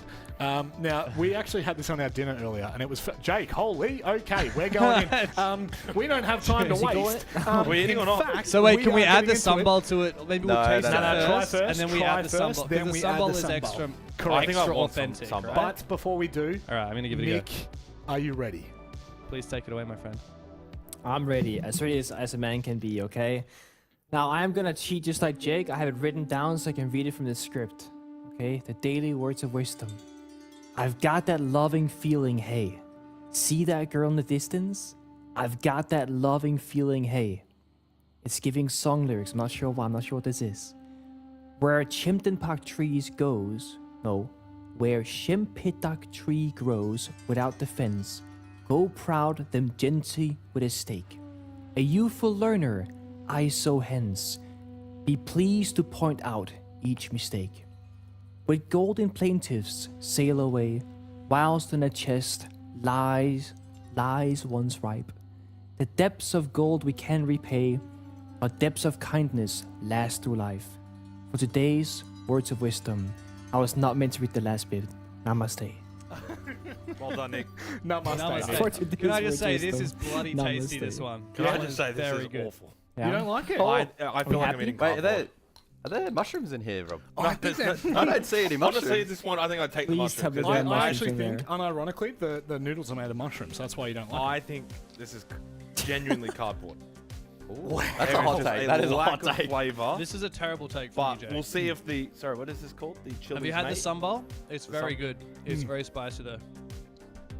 Well, Jake also... Do you buy the glass jar coming in separately? clutch. What'd you say, Nick? Do you buy that like glass jar of spiciness separately, or is it like one box together? Or Yeah, someone brought it in. Someone brought it in to spice up our lives, Nick. Kind of like what we do with you. Can we I bring just you say, in to spice up our lives. For the ramen, this is a ramen ranking, not a chili ranking. Yes. I agree. Isn't it a bad thing, and I want Twitch chat to get involved here, that you need to add chili to the ramen from a separate jar to make it better? Come on. When you go to get ramen, like at a ramen place, do you add the chili that they leave on the table? Because I always do.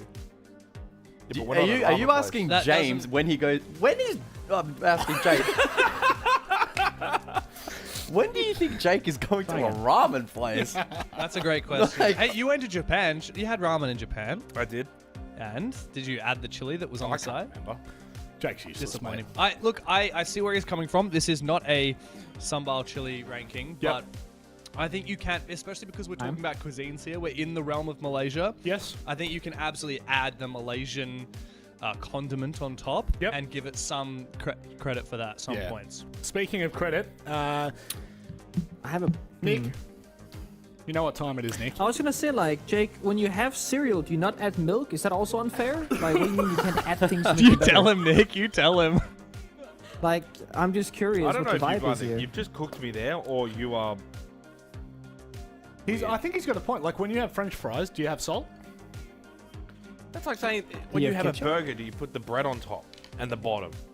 No, because that's the burger. Yeah, but when you order French fries, the salt is on the French fries. You don't have to buy... No, you don't have to, when you go to Macca's, you don't have to no, buy if you make it, see, a not a table lot of of salt people and just put it on the salt. But if Do you put make it yourself, you put Tom sauce or aioli on your chips when you go to the pub? He's got you there, mate. He's got you there. Nick, it's now time. He just shut up instantly. Nick, I think it's our time for you to give us a bit of a ranking here. So this is kind of like this is the smaller it's upside version. down, Rob. Sorry, I can't see much. This is the smaller version of. I'm trying to make sure that I don't get much glare. Nice. So that's the outside packaging, Nick. However, wait for it. I think. I'm looking. Hey, Bro, I see your forehead. Bro, you're a comedian. Yeah. You haven't missed calling as a comedian. I gotta keep it a buck here, okay? Yeah. I think this is S tier. But I think this is gonna go all the way up. The branding's cool. Yeah, I do It's agree with that. clean, it's good. It's a very professional looking branding. How many ingredients on the ingredients list, guys? You mentioned before it's a very small ingredients list. That makes me feel like it's very legit. Very The noodles like, are made of 4 ingredients. Which the are? soy sauce, wheat flour, water, salt, and sodium carbonate. Love that. The soy sauce is also like 5 ingredients, and the oil is 4. So it's very simple. That's good. Normally, I mean, I don't know what the box of Fantastic had, but it probably had about 600 ingredients. You don't want to know what they had. So, we've got S tier for the brand ranking, Nick. Thank you very much for that. And I think that I would very much agree. Thank you. Now, I'm not going to go to Jake first, because Jake's opinion has... I'm not going to lie. busy eating. He's slowly dropped down the ranking list for me. his opinion before we started ramen ranking, S tier for me. And as we've started to go, he's dropped down. He's probably at a D tier. Shall I kick us off then? Yeah, please Rob? do, mate. All right, so I know for sure that this is better than the Lao Tai Tom. Yes. Definitely better than the Bulldog. Okay, interesting. I think it's better than the Shin Ramen. Absolutely. Sorry? I think it's as good, if not better, than the Migo. Oh my God. That's my take. No. I think this. Okay, and also a little bit of context here for everyone at home. Okay. Ever since we started, I have been really excited for one specific brand of black ramen, You still haven't had Japanese style black ramen, that I know we have somewhere. And I don't think we're going to have time for it during our stage finals. So I knew that already was going to come in above the mee goreng for me. Okay. And in its absence, I was prepared to be disappointed. And today, I have not been. I have been impressed. This James, is S tier. Really? S tier? James, don't forget this stage 2. We're going to have to add double S at the top, I think, when we get to my favorite black ramen. Do we just keep S adding plus. S's until we're at the I point think that so. we're at like a... All right. So we got an S tier from James. Michael, your take. I think the noodle quality Yep. is by far and away the best we have had. Yeah, I would agree. What about the Easily taste? the best. Now the taste is controversial because out of the box it is quite bland. Yeah. In terms of the taste out of the box, it's D tier at best, Oh, maybe yeah. a C. So it really comes down to whether or not we can settle he wants some more. the chili as to whether or not that is fair. How's this? I'd say D tier out of the box, C with the chili. C with the C chili. tier? No, you're stinking, mate. You are stinking. You are Fight absolutely back, stinking Rob. there. Please fight back. I'd be happy. I'd be happy. A tier without chili, S tier with chili. I'd be happy to sit on a B to maybe an A Okay. for the noodle quality. Jake, you can give your You want to try and get me to a B? I'll give you a C because I think this is the most mid thing I've ever eaten. Are you seriously telling me that the Bulldog and the Lao Tai Tom are both better than this? Or as good as this? And that the Shin Ramen is absolutely better than Right this? now, if I was to re-rank the board, the mee goreng is like in S. There's about 10 S's. Then the Bulldog is in like the 3 S's. Okay. I agree. No, I agree. I ate 2 of them. Yeah, you're booing yourself for the next 2 days. I what? it was running a river, brother. It was all liquid for the next 2 days after that. Out both ends. Yeah, but I'm not doing a post ramen ranking. There's no post-mortem. It tastes good on the way out as Mate, well. it's just what it is on the day. Look, regardless, this is mid. C tier for me. I'm not C moving. tier. Okay, C tier. We've got a... I'll go B. B tier. Yeah. James has got an S tier. I think, unfortunately, I do have to fall in the middle here. I think it's A tier with the oil. I think the oil makes it... Or not the oil, the chili makes it unbelievable. I think that if you took the chili, the chili, holy crap, away from it entirely, it's a C tier. So I'm gonna go on the B tier. I actually think this is B tier because Michael mentioned the consistency of those beautiful noodles. They are the best noodles, and the really ingredients quality. list is not a carcinogenic. Not so even quality. It's just unbelievable. It's perfect. So I'll go B. Okay. You're always against us, Pengu, by the way. You and me said S. Everyone else is just here to be negative. Yeah, I know. We need How do Pengu's they own build board. that synergy? Didn't we agree about the beef noodles down in E?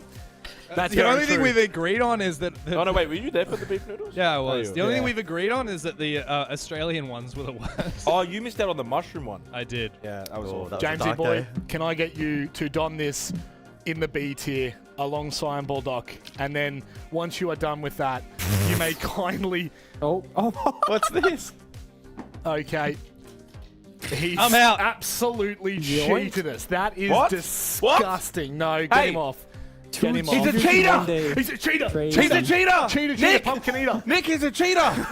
Your co-caster! He cheats! Well, you'd know one if you saw it. Oh, no comment. Oh, now who's the villain? Oh, all of a sudden we can't hear him. That's a bit interesting.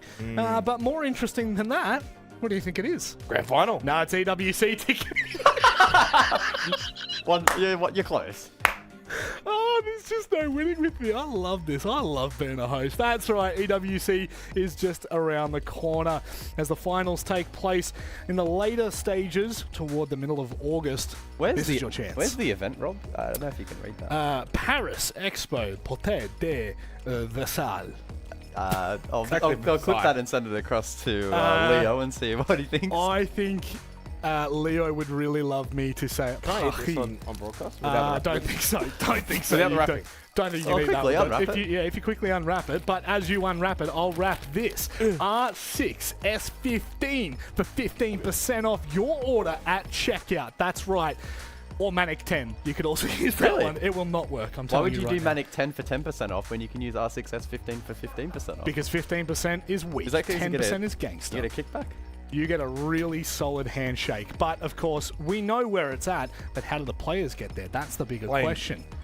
Well, they've got to win the grand final first. However, of course, there's only one slot for Asia, one slot for APAC North, which seems brutal, apart from the fact that OS is the greatest Well, how league. did we get here? How did we get here, That's Jake? a great question, Jake. Okay, we cannot let him talk. Michael, how did we get here? Seems like an unfair strategy to get out of work. It does. Well, it's pretty simple. OS performed better at the last international event, being Salt Lake City, and so therefore earned the right to earn the 2 slots going forward. There's 4 total for APL, and 4 doesn't go into 3. So there's always one sub-region that is going to have that advantage, and so here's a replay package of how EP were able to earn that right for OS, and critically for the broadcast tonight, take that away from Asia. So Weibo, unfortunately, off the back of losing that, their region now for stage 1 only have 1 slot available, which means there's extra pressure on this grand final. But Weibo will probably not be too deterred as we look back at the bracket and their run to get here. Yep. And just how they've played over the course of the last 12, 18 months. They are by far and away the top team in Asia. Yeah, it's not even close either. No one has won the league outside of them. No one has represented a region better than they have up until Salt Lake City.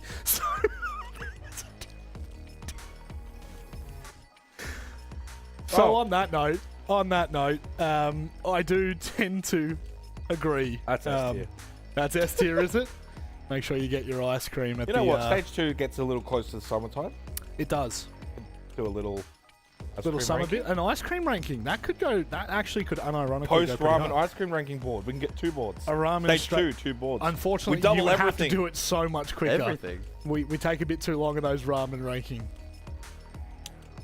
Well, sometimes you got to take that. Sometimes you win, sometimes you lose. Sometimes you start in the lower bracket and you run all the way through to the grand final and take it all. That is what Team Awkward must do if they are to complete what would be an unbelievable feat here on the final playday of Asia. What we're looking at here is the explanation of how sometimes the warm-up going into a grand final is far more important than sitting cold, sitting waiting, sitting watching, Michael. And we've seen it around the world. Well, we've cherry-picked a little Don't bit you for dare! this Don't graphic. you dare! Hey, 62% of all stats are made up, Michael, so I don't care.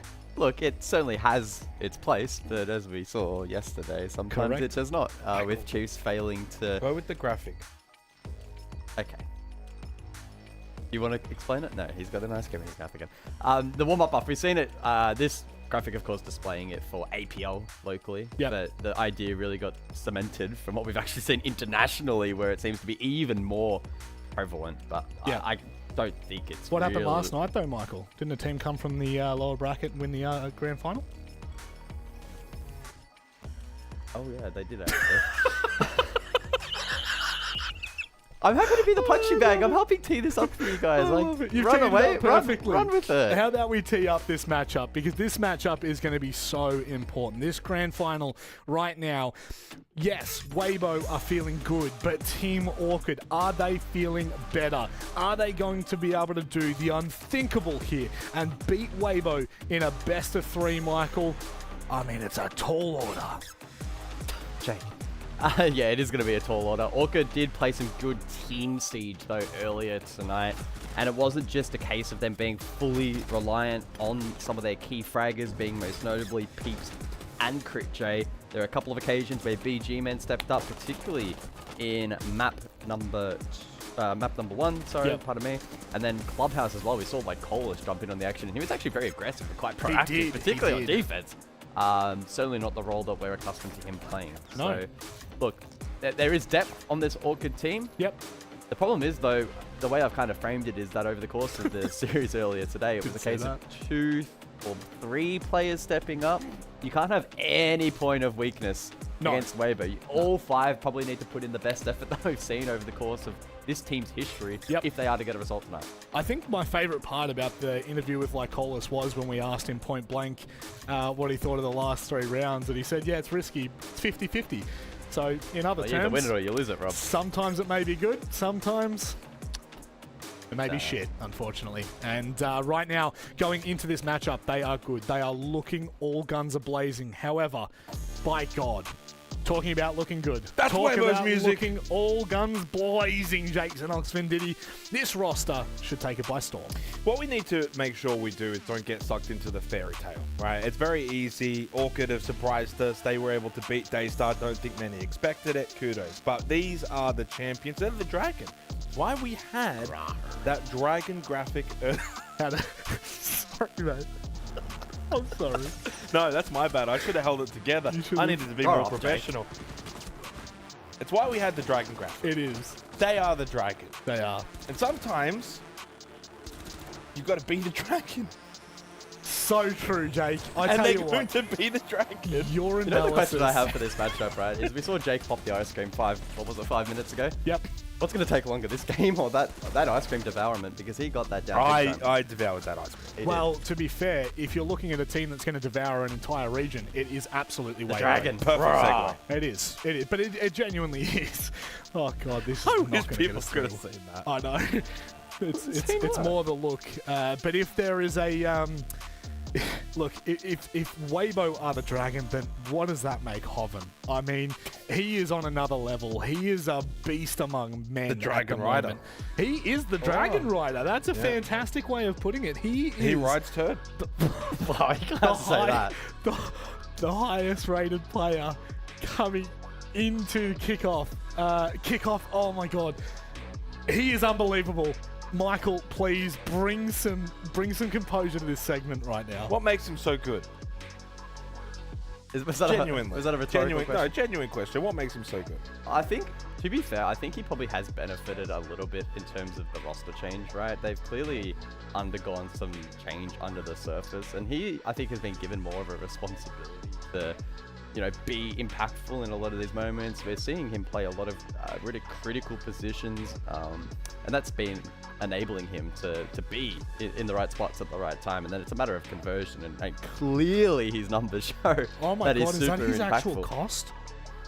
That is... Yeah, that's really impressive. And I think it's very easy to get sucked into like the KD, for instance, but for me, I look at the cost, and that's the one. Second rated in the league. Hang on, I need my glasses. 83%. That's huge. Yep. And even the OP kills department as well in the top 5. Oh, so hang on. Hoven has been super impressive over the course of this stage. But I guess just to maybe put a dampener on things, maybe there's a scenario where today he's not at his best, right? And that's a big cost, but there's someone who's got a bigger one, and I think it's Turd, right? Oh, I think it might be, actually. If it is anyone, it has to be on this On team. what I'm looking at, it says Turd. There you go. So it must be Turd. Which, I mean, I know this is the Hoven segment at the moment, and look, he's the best entry player, which is strange to think on a team with Turd and Reaps. I think for those that watch International Siege and maybe don't follow APL as much, which, I mean, if that's you at home right now, hit subscribe and keep watching. Stage 2 to come later in the year. Turd and Reaps may be the more household names, but I Hoven believe has that quickly we've risen, actually so muted him, he's thank the best. God. If we have, I shout out to production like nothing else. They really, really know how to make sure that your mic is not working. No. We can hear you. The audience can't. And that's the best part about this, because as we get underway, no, he's not actually muted. I was very lucky because I was about to say some things I shouldn't. Well, something that we should talk about very, very desperately here, guys, is the map veto. Now, all jokes aside, look, we do like to have a bit of fun on the APL, but this ultimately, this is where we come to the crux. This is where we come to the pinnacle of this league. In the finals, when it's a best of 3, we get to see the best that we have to offer. And right now, Chalet, Bank, and Fortress. Chalet is a 7-0 record for Weibo. And it's one that they haven't even shied away from banning themselves. In fact, they have on a handful of occasions. Orchid, their selection of Bank, it's a little more even for both teams. Funnily enough, both going in with a 2-0 record, but it is the insta-ban for Weibo. 21 times banned out. Fortress as the decider, also pretty intriguing. A strong map for Weibo and limited data for Orchid. So based on what we've seen and giving Weibo the respect that they deserve, it will most likely be a 2-0, but I wouldn't be shocked if Orchid push it to that third. Yep. And Weibo will be significantly better off. Jake. It kind of faded out there a little bit. It did. Yeah. It did. Look, there's a couple of ways you can spin it. I'm going to say exactly the same thing that Guz just said. So I'm going to preface with that. Orchid have not ever lost Bank Fortress this year. They're going to win this 2-1. You reckon they back him in 2-1? I'm trolling. No, I think Thank Weibo God. is going to win. Their chalet's far too good. Record speaks for itself. Genuinely, though, for Orchid, if they're going to have any chance, it's going to be Bank. I think Fortress is too fundamentally sound as a map that Weibo should beat them structurally. But Bank is the very intriguing one. Like Guz said, it's a second preference for Orchid. Yeah. It's not a map Weibo play. It's actually their permaban map. They banned it 21 times. While having a good record on it, that speaks more as the team itself just being a really good team. As we head into this grand final, though, for Orchid, the way that we set this story up is they are a team that's quite fortunate to even be here to have this chance, but they cannot take that for granted. No, they You can't. have this opportunity. You have this chance. You must now be the Dragon Slayers. Yeah. Well, we asked, we prayed, we hoped that Orchid would kind of bring a more cohesive, more well-rounded roster into that final mount of Clubhouse. And they did do that. They got all players firing on all cylinders. Exolotic was not even required at that point. But now, this is when every single member of Orchid, they have to go big. They cannot afford to allow Weibo into this matchup. Let's get underway with our commentators.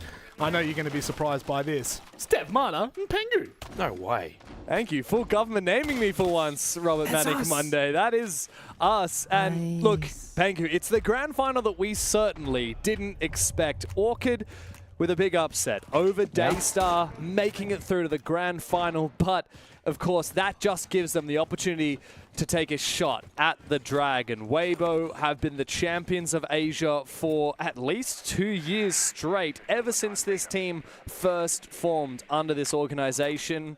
And now that there's only one spot to EWC from this region, Weibo need that championship more than ever. And another big surprise that Orchid did not opt to ban out the Monty. It has been like the most, I think, like pivotal operator for Weibo on the attacks. And it's almost bent away by every single opponent because BGC is such a good shield player. And the entirety of Weibo are good players at utilizing their shield information. Look at that, Turista fast in the building. Oh, wow. Monty Speezy died. goes down, trying to help him actually. So 1-for-1 trade. Wow. Not the end of the world. Needed. Okay, never mind. The grenade gets a kill. It's a 2-for-1 trade just like that. Hoven from outside the building will bounce the crazy screen of all time to get a kill in the blue staircase. Yeah, very nice nade. Goes to show the value of that 1-my ban as well. Since the 1-my buffs, we've been seeing him banned constantly. I think particularly on Chalet, he's extra powerful because of how valuable those shields are and because of course, how valuable those power positions like the blue stairs are. You can protect yourself very well with those Wamai magnets. Also, a very dynamic map, which means that Wamai is a little bit more useful than the Jaeger. Now, going to Chalet, of course, the first thing that comes to mind is that Orchid played it earlier today and did struggle against Daystar, and that Weibo have been so damn good on this map, as Guz said on the couch. But another thing that comes to mind is these teams met on Chalet in kickoff, and it was a 15-round 8-7, Weibo just barely winning it. Perhaps that gives a chance to Orchid as Exalotic has taken down the best player in the APL. Back into a 3 versus 3 with a minute now for Weibo to get back into it. Good call there from Orchid. One player was like walking by the window and caused a distraction. Meanwhile, the other player could swing the bar out the window and get the kill. Whether it was telegraphed, I'm not sure, but it did pay off in the end. Great job here killing drones, falling back step by step, and Weibo putting a lot of respect right now towards Orchid in the first round. They're not over-swinging, over-committing. They're just trying to problem-solve it, and they're starting to plant. Plant going down from the Korean Gotti. Oh, So reliable, and I don't know where that Nitro Cell was targeted for, but it certainly did not land on the planter. Reaps finding a pick as Weibo fade away into blackness. 3 versus 1 as Exalotic forced to clutch, and Turdster finishes him off with the F2. A slow start, but a flourish of a finish for Weibo as they take the first round with 3 men still standing. And this is one of the things that sets Weibo apart from other teams, that they can play the fast intrigue, chaotic, aggression, confidence kind of play style. They can also just go for a super laid back, 3-2-1, start planting, they know what to cover, they know the win conditions, and then play a nice and safe post. And when they're in a very strong spot, they'll do a mixture of both. For example, there, they get the plant down, doing a 3v3. 2 players are gonna go super passive. Turds, that third member, he's gonna go on the offense. So they have 2 people playing a safe post from far away, and Turds that wrecking havoc in the middle of the bomb site. So they're always playing kind of both sides of the coin. That was a Speakeasy dying early on the Monty. They still make it pretty effortless. I will say Orchid made it close, and had that C4 been thrown towards that default plant location, that could have been a different conversation for the first round. But they did not have the intel, and therefore the plant was successful.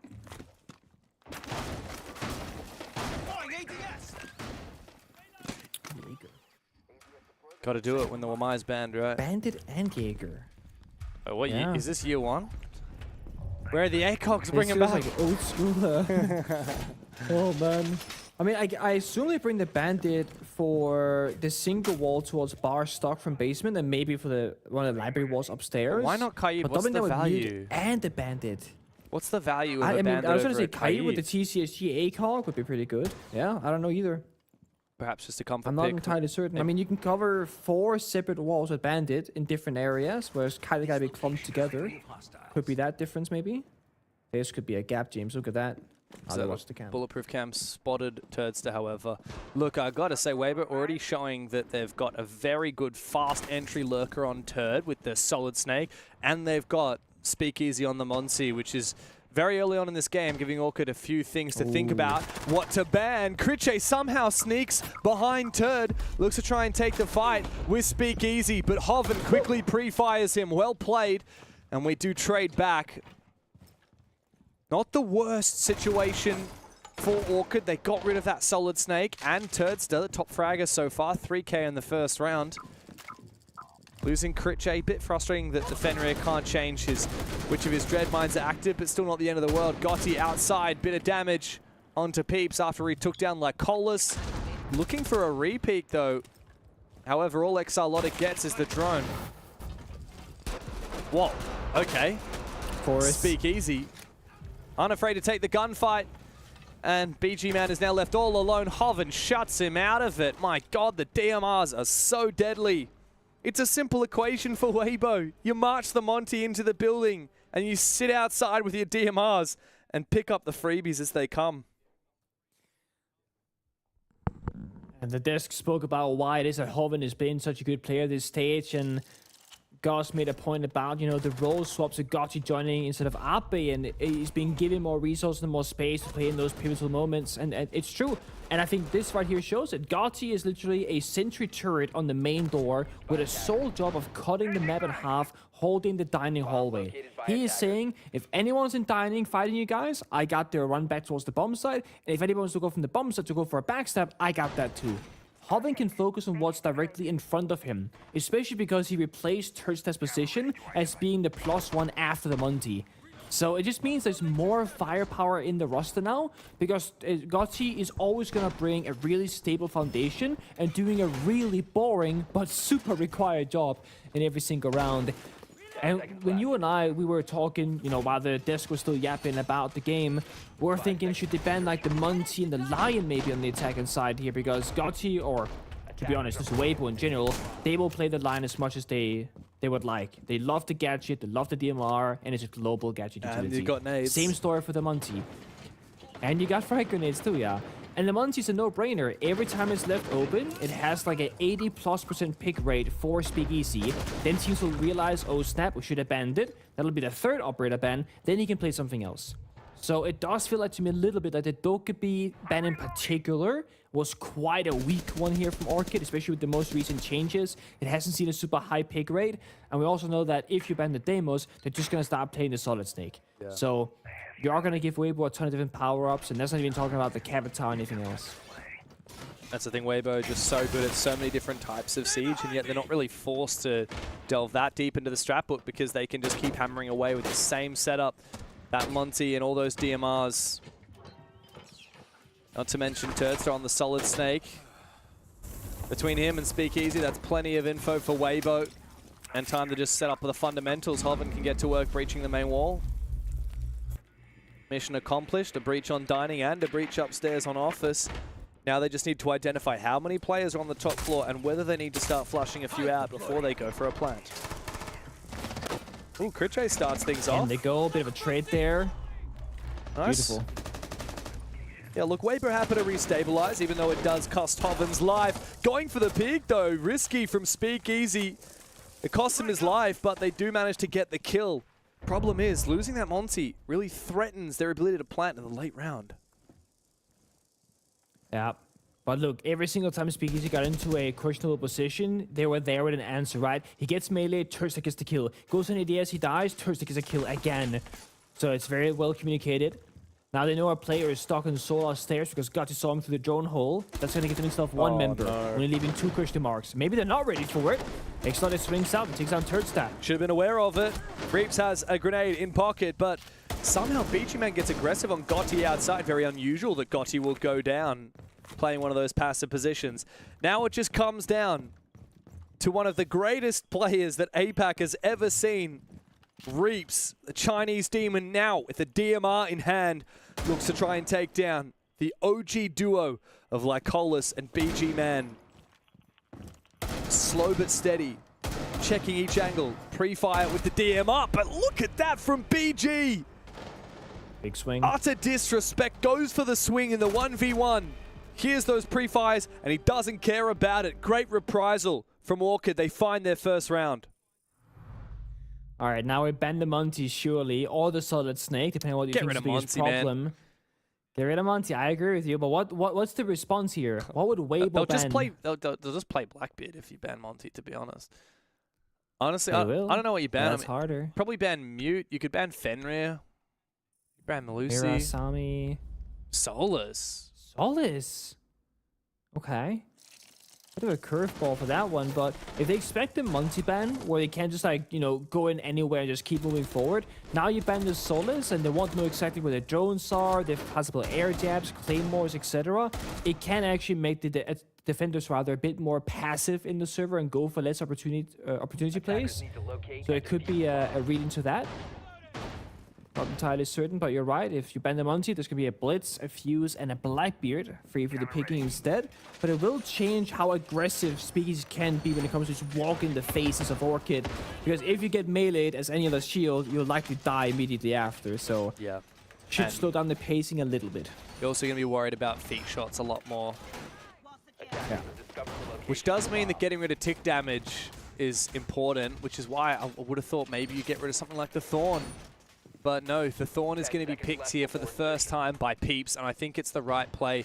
Knowing that you're going up against a shield that likely won't be, or can't be that Monty now, but you're probably still going up against some shields, you want to prioritize as much tick damage as possible. Honestly, I wouldn't be surprised if that means that you consider picking something like a Sentry. You bring Impacts and a Nitro Cell. That in itself is enough to kill a Blackbeard on its own, even if you haven't had any limb damage or any landed any shots from Thorn as well. The weakness here, in my mind, from Orchid is no Jaeger. If they want to keep hard holding these positions with the Wamai band, they're going to need some kind of protection, and I don't think the Azami is going to be enough.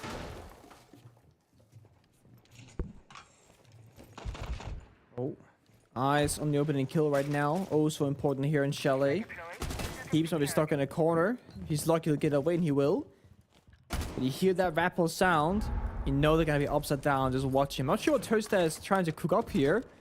But we saw that he was one of the first players since the Sophia buff, when you got the third Sophia soft breach, to just pop somebody through the floor with a yellow ping and get a free kill. First kill in Pro League. If there's a guy, if they have a guy playing top Solarium, you can actually Sophia stun them from below and just hit the floor and maybe get a kill. That could be the line of thinking.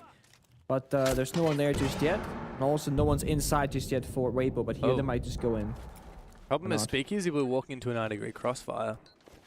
Angle from inside kitchen. He's also got that diffuser, by the way. Goes inside, gets affected by the Thorn trap. This is what I was talking about with that tick damage from the Thorn. Now Weibo has to decide, do they go and hunt Peeps downstairs and continue walking into more of these traps? Wow, almost loses his life. Lucky to have survived, takes down another drone. But they would have seen him escape now. Weibo can start to mount their push onto Solarium from here on. So now we look towards BG Man, right? He's playing in the Master Bedroom Closet right now. If they know this, and Thursday can get right beneath him, that's a boom, boom, boom, and he's going to be dead very quickly. C4 rip toss down to Solarium. Doesn't do a single thing. BG Man spotted, now has to run away, because you look at this. Thursday is so ready, but so was Reeves, who was on that big window rappel, cutting off the rotation. Yeah, good. However, Weibo gonna lose Gotti. Again, unorthodox, unusual to see Gotti go down early. He was on the roof. An aggressive peek from Peeps. Now the Blackbeard starts to make his way into the plant position. The Grim is going to enable this, but look at that run out. Very aggressive from Peeps. He has to go straight back in. The Goyo fire seemingly not detonating in time. And even though Lycolis has gone big for a double, he himself will go down to the fire. Oh no! The fire he himself detonated. Now Turtsa from down below still has 3 explosives, and he's found 2 kills. He can single-handedly win this from the verticality. At this point, you just hope that Critche picks it. We're going to see the counter defuse disabled by Turtsa surely on the vert. But Critche has to go downstairs. Hello. Kills Reaps, trying to sprint away. Turk can still hold on to his position. He's on for the clip. This is cheeky, though, from Critche. If he can breach enough, he's got enough time. Turtsa doesn't deal the damage he needs to. He's got to go for the kill. Turtsa doesn't know where he is, but sprays through the wall to clutch up for Weibo. Close, but no cigar for Critche. Beautiful post plant. I love when they play that unlosable spot, right? It can be a capture fire, it can be a Sophia, it can be a grenade that's lined up. You just don't risk the chance of a gunfight, that 50-50. We saw a great attempt there from Orchid, jumping over the solar railing, going for a hipfire pistol kill, but they did not consider that, hey, maybe Turtsa was also creeping down below. So instead they go for the long arm, hoping that Turtsa would make a mistake, but he doesn't. He sticks it, he runs up the staircase, they get that final kill. Back and forth though. Orchid are not making these rounds easy for Weibo. And if it hadn't been for Turtsa with a perfect positioning downstairs, also denying the flanker, that would have been an easy round win for them. Gotta say, that was way too close. I don't know if you noticed, but when Critche jumped on that counter defuse, there was like 7 seconds. It was, yeah, it was. Yeah. It was like 7 seconds, 0.04 or something. He was so goddamn close. 10 seconds remaining. Almost as close as Turd was to missing his chance and losing that round. That would have been a real kicker if Weibo had missed that. Attackers are heading out to defuse But no, a 3rd round of attack. Look, I got to give him credit. Orchid are playing well here. It's just, you got to play better than well when you're up against Weibo, who are, you know, a top 12 team in the world. I would say, you know, maybe not quite top 8. I think that answer may come at EWC. But on their best day, Weibo absolutely could be, you know, a top 8 team in the world. Just top 8, yeah? No top 4 for them? I mean, no faith? I have faith, but the thing is, Bengu, I know you've joined the APL in these last 2 years, which has been lovely. I've been here since the start, since everybody was telling us, since everyone was telling us, stop, you're just an APAC shill, Fnatic's never going to do anything, Bliss is never going to do anything, CAG are never going to make it out of groups, so I'm never going to count my stars until they're here. Weibo are capable of great things, I know it, but of course they've got to become champions here first, once again, in order to earn their spot at EWC. Oh, hello. It's a drone. Bit of a mini game there. The EMP DDS used a smoke on the window of a glass to peek through and a grenade to follow up, but they couldn't quite get the kill. Nice try though, and they get the library in control. Now they can airdrop things up, smoke, EMP, and maybe try and go for direct plant here with the smoke grenades. Oh, and look at this, the lurk from up down below. Turtsa sends it straight up the stairs. Came from blue, but he meets the shotgun from Peeps. Reaps will find some cover onto Critche as the plant starts to go down. Speakeasy able to confirm it, and we go into the post. Weibo have a numbers advantage, and wow, big kill from Speakeasy, making a double. Oh man, still got hands. Now it's Peeps in his 1v4. Speakeasy shuts them down 1 by 1. And to close it up with the shotty no less, 4 rounds on the board for Weibo. It's these small things that Weibo do a little bit better than the other teams in Asia and most other teams also in the entirety of APL. They do many things at once, right? They pick up the glass and the Thatcher, and not only just for the library corner clear, but also for the execute later on. And then they also do that third step, which nobody saw coming until they got that opening pick. Tursta finds the gap, walking up blue staircase, and instead of fighting the bomb site with the glass and the smokes where he's not going to be fully effective, he's going to go all the way top floor. Either he gets another free kill because I'm expecting it, or they got to turn their attention away from the library, where they're going to try and play for retake. 180-degree flick watch their own flank, and even if Tursta dies, he buys enough time and space in the server for the plant to go down. And that's the real win. They know they can win from the outside the building on the post plant if it goes down successfully. But if they don't look backwards towards Tursta on the flank upstairs, he will get 2 or 3 kills in the round, and they will win regardless. So it almost feels like it's impossible for Weibo to lose that round, even if the C4 was tossed in. It was going to be, I think it was Gotti with the Thatcher EMP ready to catch it. Yeah, I love that. I'm a huge fan of Thatcher. I feel like he's really underutilized in the current meta. When he first got re-released with that rework, we saw a lot of Thatcher. We saw a lot of really clever interactions back and forth. We saw the infamous Surf's Shopify Rebellion proxy alarm fake to try and bait out the EMP and then following it up with the real C4. Wow. We saw so much tech. And these days, we just don't see that much Thatcher. I feel like we even saw a lot of rounds today where I'm looking at them, I'm thinking, hey, maybe if teams got a little bit more creative and went for the Thatcher, they could have achieved something. It's a very flexible operator, right? You can also use Thatcher as a mini IQ. Yeah. So just looking around the ceiling for a Valcam or a Yoka Drone, you'll see a question mark icon, and you'll be like, oh, it's in the ceiling. It has to be, something throwable. And you can just stab it and shoot it. Yep. So a lot of flexibility there. Reeves on the Brava, support operator, by the way. He's in the building already. That's not supposed to happen. You're supposed to be in spawn, Reeves, using your drone to hack things, to deny the information, but he'll do that, plus get the first kill for his team, and he's suited the flank watcher now as well. Final little detail there about the Thatcher is it pairs very well with Deimos and Dockerby, because once you do scan a piece of util, it reveals that player and therefore adds them to the possible operators that could be oh, how low! Goodbye! Another early death from Gotti. Can't blame him too much. That's a very nice C4 from Lycolis in kitchen up through the floorboards, out onto that double window. Weibo in a bit of strife now. This one is...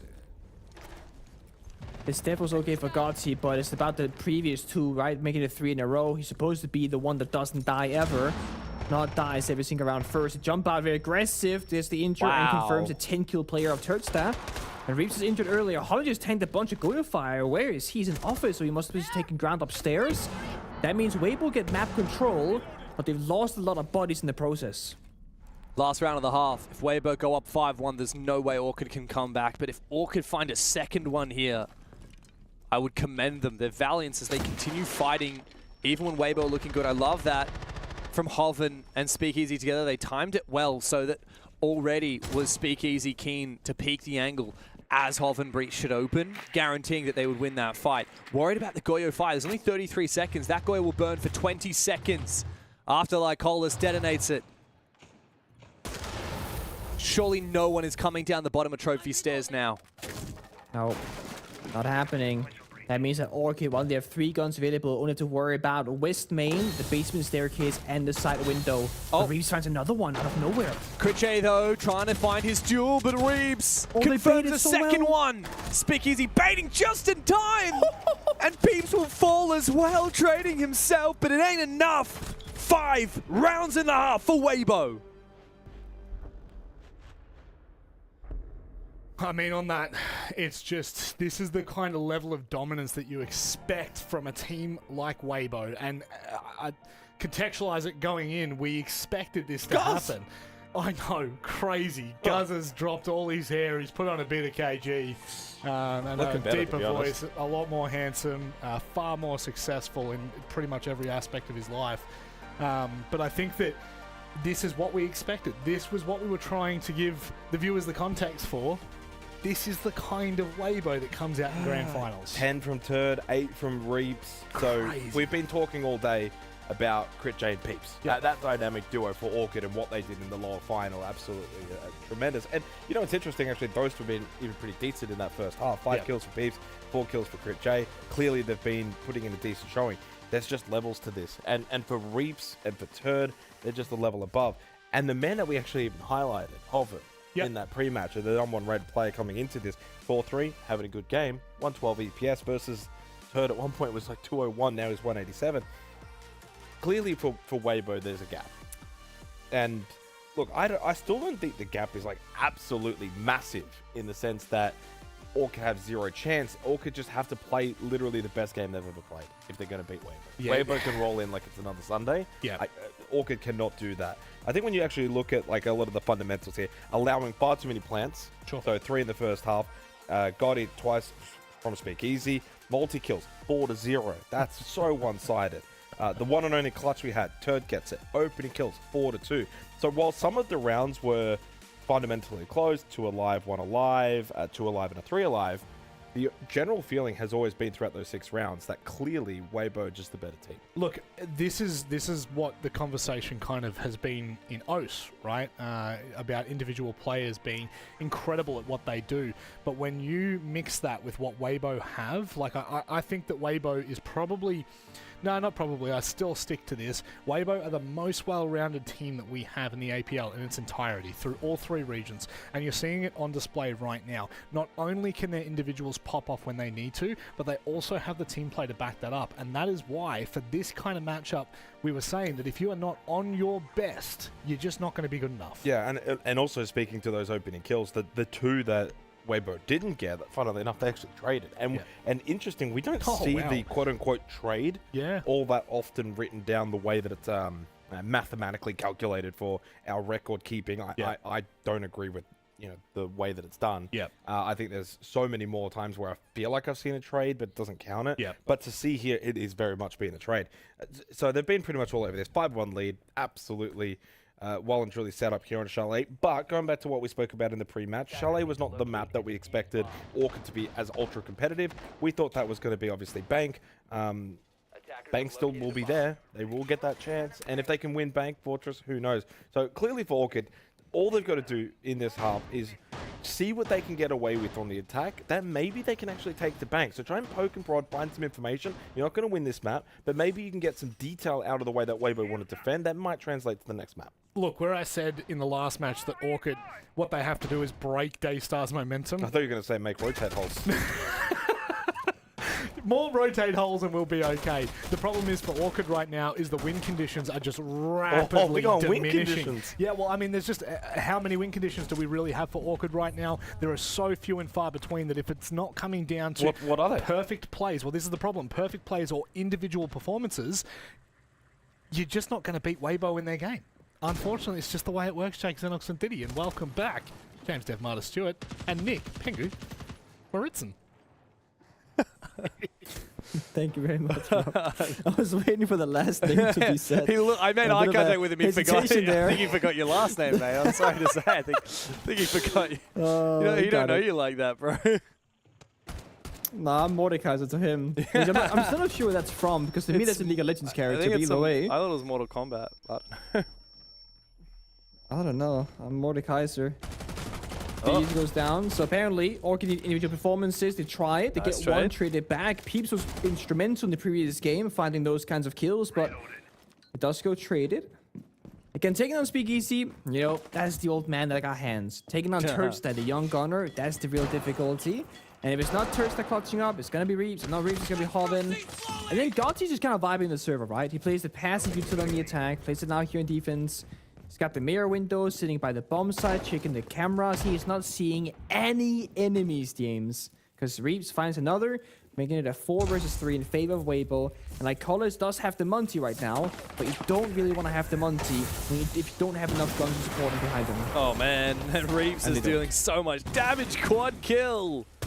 One with the gas, one with the SMG. Finally put to rest by BG. 1v3 becomes a 1v2. Hey, look, on paper, this is winnable. And then you realize you're going up against player number 1 and player number 2 on the stats leaderboards in the APL.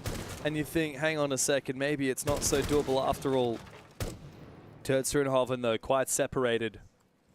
They have somewhat of a crossfire, but most importantly, BG doesn't realistically have a way inside. He's now EMP'd towards Hoven. Not that that'll achieve much. Oh, there's a Nitro Cell. Pre-fire manages to take it down. Thankfully, that would have landed right on his lap. How does he play this? 45 seconds ticking away. He doesn't have that defuse. Wow. Oh. He needs a kill. Just like, oh, it goes down there. It's a bit of a laughter on the player cam as well. He knows. Oopsies. He's on the default cam, and he got it. Shut down the information game now from Weibo. I mean, surely you try and go for this. Yeah, but he just doesn't have time. There's a yellow ping towards blue, so not sure what that's about. He doesn't have time. But if somebody oversteps here for Weibo and he finds the headshot, he thinks there's a player on blue stairs, but there isn't. Yeah, he's just playing a little bit too cautiously, and at this point, he just knows that there's no way to win it. I mean, he doesn't have the fuser, which is upstairs. Bomb site's down below. And now the fire extinguisher is going to block his path. Unfortunately for BG, a round that was possible ends up going down the toilet. Weibo found their 6th, and with it, Chalet is well on its way. A 7-1. Bit of an awkward round. Yeah, I mean, it was. And, I mean, for Orchid, it was a nice start. Trade back one player, not the end of the world, but then Reaps decides to just get 4.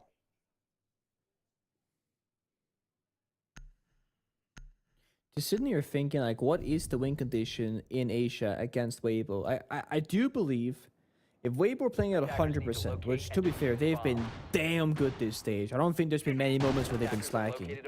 If they're playing at 100%, I don't know if anyone can actually beat them, especially in a best-of-3 setting. I know it sucks to set the expectations that, oh, Orchid cannot beat them, there's a 0% chance. It's not 0, but it's certainly low, and I think the 6-1 scoreline very much showcases that.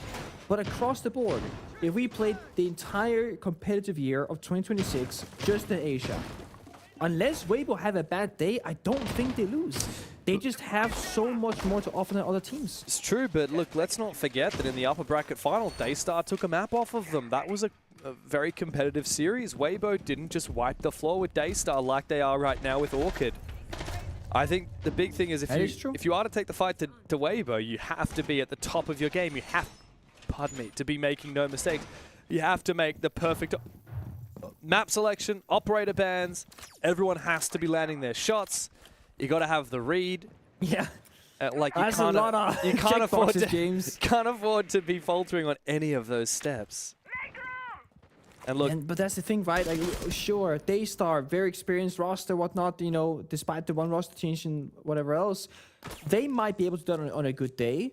But anybody else, it does just feel like there's too many things that have to go right to have a chance at beating Weibo.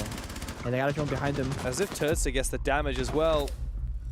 Hoven coming to try and bait him in. Well played by Weibo. They scare Lycolis off.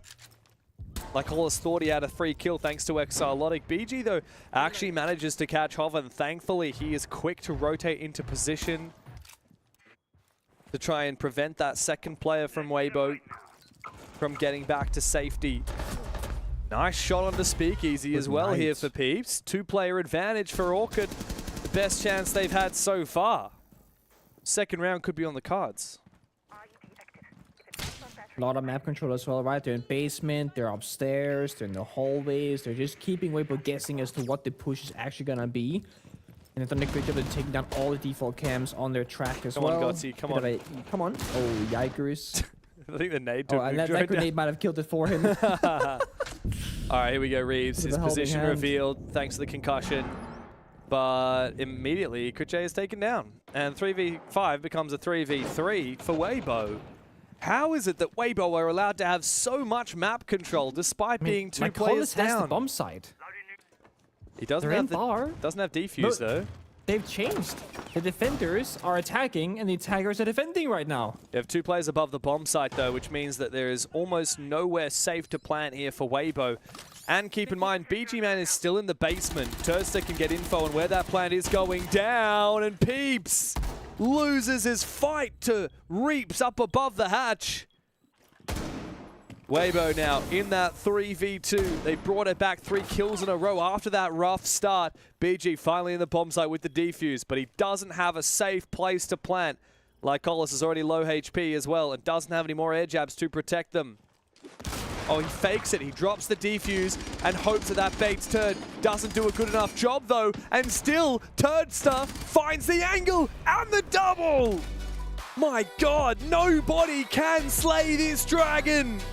7-1 as Gaming continue their ascendancy, 1 map away from the Esports World Cup.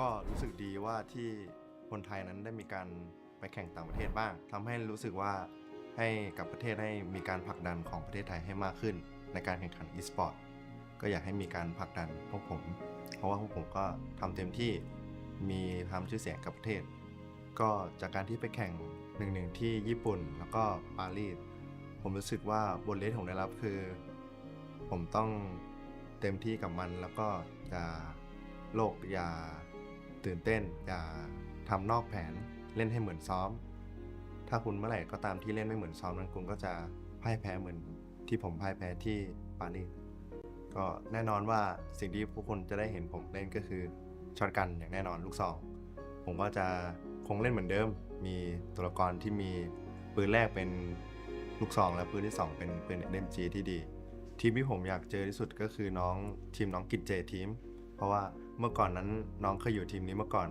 ผมก็อยากจะทำให้บอสที่เลือกพวกผมนั้นไม่ผิดหวังในตัวผมก็ตอนนั้นมีรายการ1-1เข้ามาหลังจากที่มีการคัด SI เกิดขึ้นแล้วทีนี้ผมเห็นโอกาสว่าเฮ้ยถ้าเราได้แข่ง1-1นี้แล้วเราชนะเราอาจจะมีโอกาสได้ไปแข่ง SI ที่ปารีสผมก็เลยเลือกที่จะลงแข่ง1-1ของก็ไม่เคยมีการแข่งขัน1-1มาก่อนแล้วผมเองก็ไม่เคยเล่น1-1มาก่อนก็เป็นสิ่งที่ครั้งแรกเป็นสิ่งใหม่ที่ผมได้ลองแล้วก็รู้สึกสนุกกับมันส่วนตัวนั้นผมเป็นค่อนข้างที่จะเล่นปืนลูกซองค่อนข้างเก่งอะไรอย่างนี้แล้วก็เป็นคนที่เมื่อแข่งที่แลนด์ผมเป็นคนที่ไฮฟ์ผมเป็นคนที่ตะโกนผมเป็นคนที่เวลาเล่นแล้วเอาสุดเล่นแล้วจริงจังเล่นแล้วซีเรียสเล่นแล้วมันสนุกไปกับมันก็เมื่อไหร่ก็ตามที่ผมรู้สึกว่าผมตะโกนนั้นผมรู้สึกว่าตอนนั้นผมจะแบบเข้าฟอร์มเข้าที่รู้สึกว่ายิงค่อนข้างโหดเมื่อไหร่ก็ตามที่ได้ตะโกนนั้นผมก็รู้สึกดีที่จะได้ท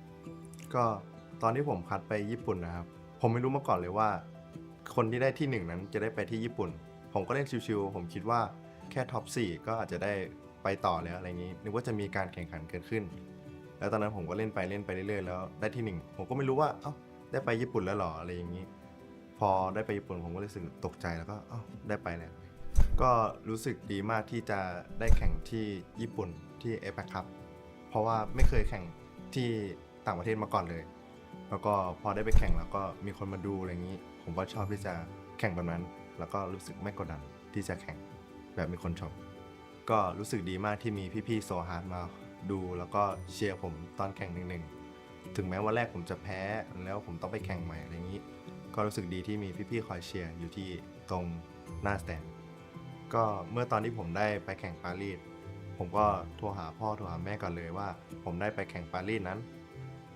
พ่อกับแม่เตรียมรอดูได้เลยแล้วก็สิ่งที่ผมเตรียมตัวไปในการแข่งที่ SI ปารีสก็คือผมก็บอกกับตัวเองว่าผมก็คงยังเป็นผมเหมือนเดิมในการที่เล่นลูกซองเหมือนเดิมดิชั่นหญิงเหมือนเดิมก็เมื่อตอนที่ผมได้ไปอยู่บนเวทีใหญ่ที่ปารีสผมรู้สึกว่าโอ้นี่แหละการแข่งขันของจริงมีคนดูเป็นพันที่มาคอยดูรู้สึกดีและรู้สึกตื่นเต้นกับมันก็ เมื่อตอนที่ผมเจอเซลิมเชดี้นะครับแต่ทุกสิ่งทุกอย่างนั้นเป็นไปตามแผนทุกสิ่งทุกอย่างเป็นตามแผนที่ผมคิดไว้ผมชนะแมปแรกผมขึ้นนำ 3-0 แต่ว่าพอหลังจากนั้นผมรู้สึกว่าตัวเองนั้นไม่ได้เล่นตามแผนไม่ได้เล่นตามที่ซ้อมรู้สึกว่าตอนนั้นคิดอะไรไม่ออกแล้วก็ไม่ได้เล่นตามที่ซ้อมผมเลยรู้สึกเสียใจที่แพ้แล้วก็อาจจะมีร้องไห้บ้างอาจจะมีเสียใจแต่ก็ตอนนี้ก็ผ่านมาหลายวันแล้วก็ปรับตัวได้แล้วก็ทุกสิ่งทุกอย่างที่ผมแพ้ผมก็จะปล่อยออกไปแล้วก็มองถึงอนาคตไม่ยุ่งกับมันถึงแม้ว่าคิดแล้วเราจะเสียใจแต่ว่าเราก็ปล่อยมันไปแล้วเราก็มองแต่อนาคตก็รู้สึกว่าไฟยังคงอยู่แล้วก็อยากจะไปแข่งที่สเตทอีกแล้วก็แน่นอนว่าถ้ามีโอกาสเข้ามาผมก็จะทำให้มันได้เต็มที่เพื่อที่จะไปอยู่จุดนั้นให้ได้แน่นอนว่าพอได้เห็นว่ามีการบอกว่าจะมีญี่ปุ่นเมเจอร์นั้นผมก็เห็นแล้วผมรู้สึกว่าถ้าผมไม่ได้ไปเนี่ยผมคงเสียใจแน่ๆตอนนี้ผมก็จะเต็มที่ให้กับมันแล้วก็พยายามไปถึงที่สุดที่จะได้ไปแข่งที่ญี่ปุ่นเมเจอร์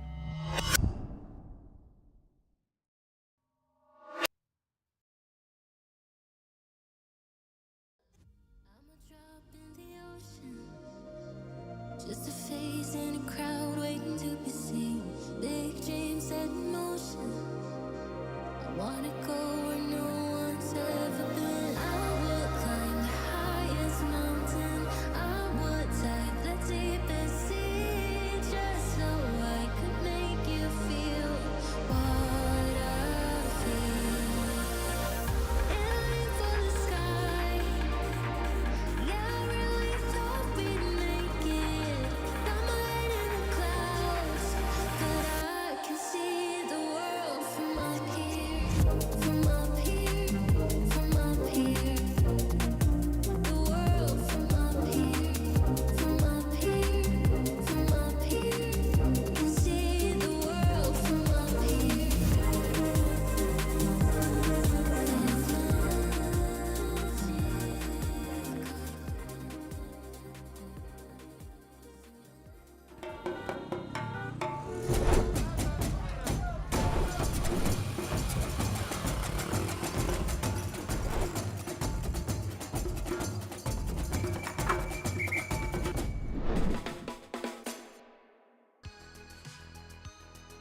Well, one of my favorite movies of all time is How to Train a Dragon, but here at the APL, it's How to Slay a Dragon. And right now, we don't have the answers. 7-1, domination, Weibo continue to just be the best team in the region. As we head to Bank, will we have an opportunity for Orchid to get back the series? I'm pretty sure it's How to Train Your Dragon, so I don't know if you've watched the bootleg version or where you got your wires mixed there.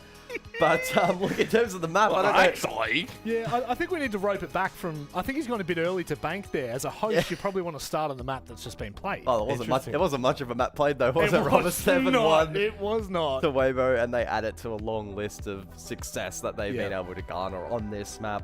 To be fair, I probably didn't actually fairly expect it to be quite this dominant. I thought we'd maybe see a little more fight, 7-2, 7-3 from Orchid, but unfortunately for them, Weibo fired up and they showed the depth that this roster has. Obviously, The depth? Yeah, what's wrong with saying that? Let me finish my point first, because we talked about Hoven in the pre-show and how he was just going to go in and dominate, be the top rated player. He was fourth. He was actually pretty quiet, all things considered. But then, as we often refer to, Turd, Reaps, and even Speakeasy had some impact as well over the course of this matchup. But it was obviously Turd and Reaps up the top two. They were just incredible. They were thrown in a couple of interesting situations over the course of that half, and they produced. Which one looks more depthful? The 2 or the 5? Well, I guess it depends how far back you're holding the 2 and how far forward you're holding the 5. What I'm getting at here is Turd and Reaps just went absolutely bananas. 13 and 13, actually both 13 and 4 each, both 2 entry kills each, both 100% cost each. The only thing separating them was Turd actually got a clutch. Very true. He did get a clutch, but I think that ultimately, like, just where this roster is at, there are so few teams that could actually go toe-to-toe with them in a match that really matters. You're probably looking, I mean, you're definitely looking to your EPs, you're looking to your CAGs, but in respects to this region, They are so far ahead of every team. And, I mean, there is a multitude of reasons for that. One, you look at the big names that they have, right? They've got some great names. Two, you look at their, I would say more, not mechanical leaning, but they're more strategical leaning minds that they've got on this roster. They've got some of the greatest minds in Siege and APAC. And then you move forward and you go ahead and look at their international performances. They have so much experience, so much knowledge, so much know-how, and then you mix that with firepower, Michael. It's just, it's a concoction that is deadly to anyone, including Jake. Yeah, it felt like when I was watching that match, it felt like especially in the first half, of course that was the more prominent half of the two, they were just able to command any part of the map that they wanted. It's kind of a case, Chalet, a map for them where it's like, this is our game plan. We're not going to shy away from broadcasting that to the other team because we simply don't care. We just have the confidence to take any part of the map we want.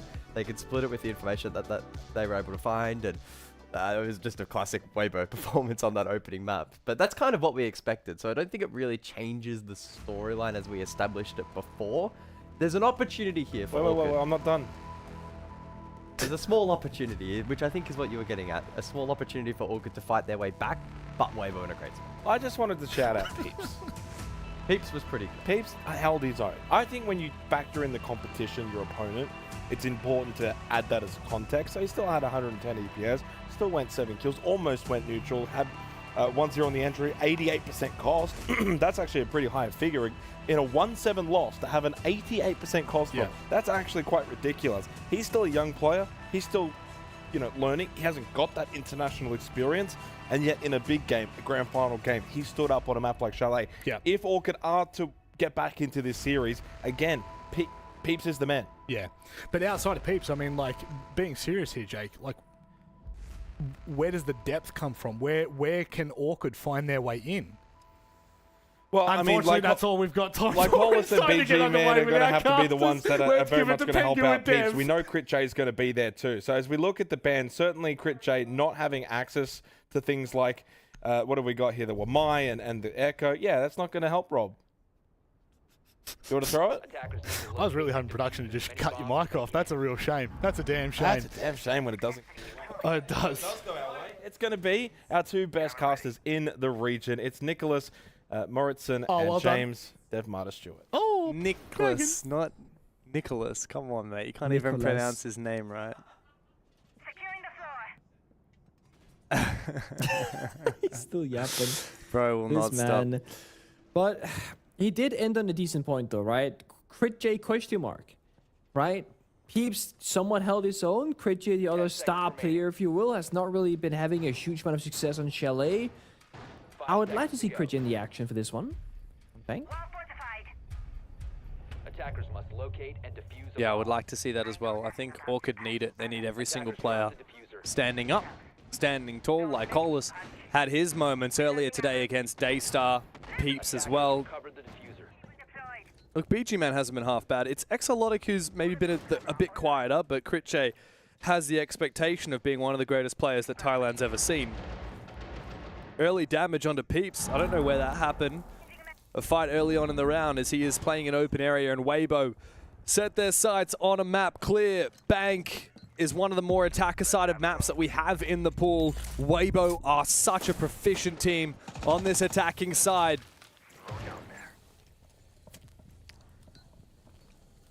Well, step one Orchid will spend the Monty. I think that's the exact perfect step to make. As your first, it doesn't matter. The Blitz instead, because he finds one trick. Wait, he found both! He 180'd and sprayed through the smoke on the second one as well. Oh my god. Oh man. Wait, they're all dead? They're all dead! Everyone is dead. Everyone is dead. Speakeasy jumps in, kills 2 with the pistol and the Blitz, and then out of nowhere, the other Orchid roam is a swift to follow. Exalotic 1v4. That's not happening. They're droning him. They're droning Bro, him. imagine tryharding in a 4v1. Oh, man. God, see what are you doing, man? Stop being so damn disciplined. You gotta blitz, you gotta candellas. I mean, look at aim this. training. It's aim training time. Candela finally does go off. Exalotic blinded. And he's about to meet Gotzi with the shotgun. Speakeasy's forced that diffuser down. I think Weibo may as well hunt him. He's just looking to bait. He's not gonna move. A lot of damage onto Speakeasy, but the Blitz still goes for a 3rd kill in the round. He is insatiable. You can ban that Montaigne, but you cannot get him off the shields. After a 7-1 domination on Chalet, Weibo continue that momentum into Bank. Should have left him Monty up, man. He walks out extended and he's just a pacifist in the server. Now he's unleashed on the Blitz, man. There's no winning against Big Easy right now, and that is honestly such a big value that he brings to his team. He's just soaking up so many operator bans. You could ban double or triple shield and he would still find impact on the fourth. But then the issue is, I will say, they can play the Sense, they can play the Ying, they can play the Glass, they can play the Capital, they can play the Grim. Weibo are a super flexible team, and it's only gotten more disgusting with Gotti because he too plays a variety of operators, and because he can do that, he frees up everybody else on top of it.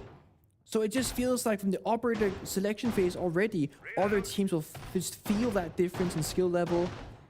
They've been hiding the clash here for like Colorless from Orchid's side, and they are going to bring it into action, but there's going to be a big counterplay in the Sophia. 3 concussions, 3 explosives. If you just spam the clash like right by their feet with the Sophia gadget, you can actually almost kill them entirely with the self-destruction. You do have to land it kind of behind the clash though. Well. Very hard to land correctly. And same with impact grenades against a blitz, right? You don't want to hit the shield itself because the shield grants you explosive resistance. So you want to hit them right by the side of their toes. Yeah. I guess it depends if you want to go for guard break or you want to go for the kill. True. Because if you hit it directly on the shield, it'll knock the shield back and then you can finish them with the weapon. But risky both ways, very risky. Depends on what your preferred flavor is. Only one set of impacts though in this round. They're on Crit J. Another mag. Reap's actually not going for a DMR pick on the Sens. He's electing to take the new weapon. I've forgotten what it's called now. I used to know. When it first came out. XK23, I believe. Okay. Is it not? That's what, that sounds about right. Oh, I think you missed it. Yeah, I think you're right. His sense Okay, wall so is. what's the angle here? It's not perfect. He's open for a spray.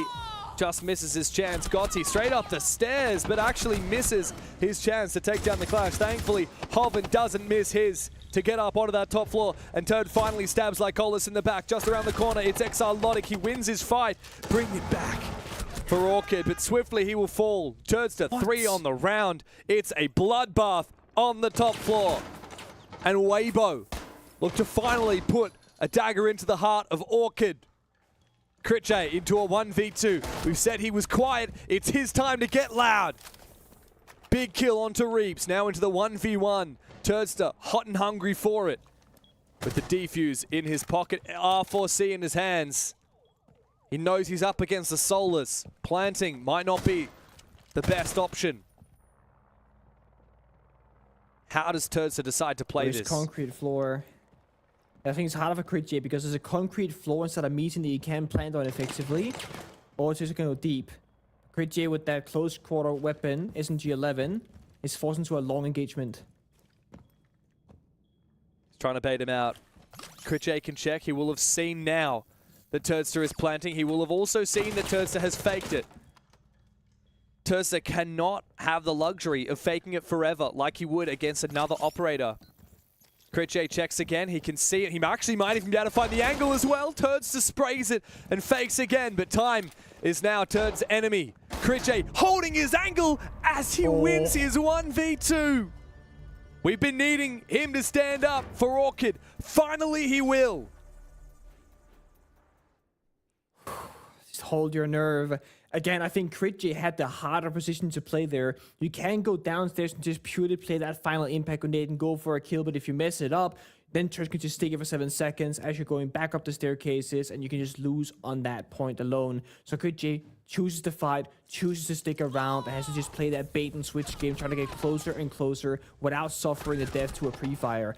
This early execute, though, I gotta say, really beautiful from both teams fighting back and forth, but Weibo's ability to clearly communicate where all those fights are happening, that's the thing that impresses me the most.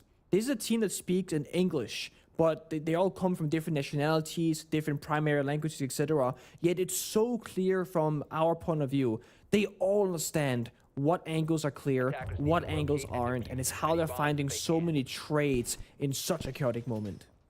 I never really even thought of that, but with the recent roster change on Weibo, we now have 5 players with 5 different nationalities, and in theory, 5 different first languages. I'll put an asterisk on there because I'm sure that a lot of these players will have spoken English plus another language at home, but like you look, so Speakeasy grew up in Singapore. I assume he grew up speaking English, and I'm not entirely sure whether he would have been speaking Chinese. Depends. I'm not sure where his family is from.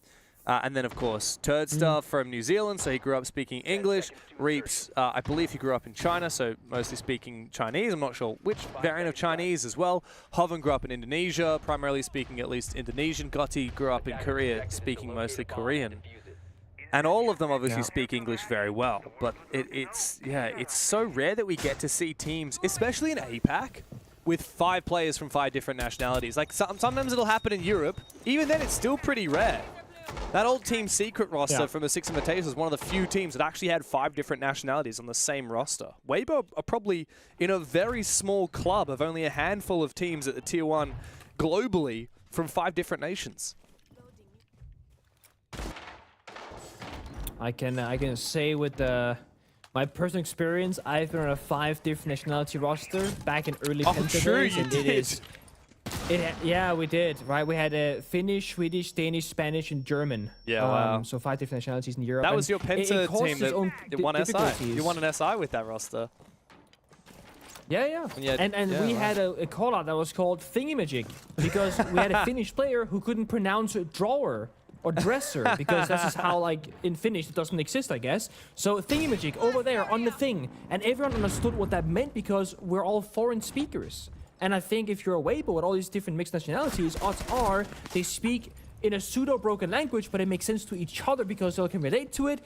Reaps on the Rappel finds a freebie onto Peeps, who was so great on Chalet, but had a slow start here on Bank. Crit J instead gets loud and takes down Hobbit on the Ash. So those mirror windows shattered already, at least one of them.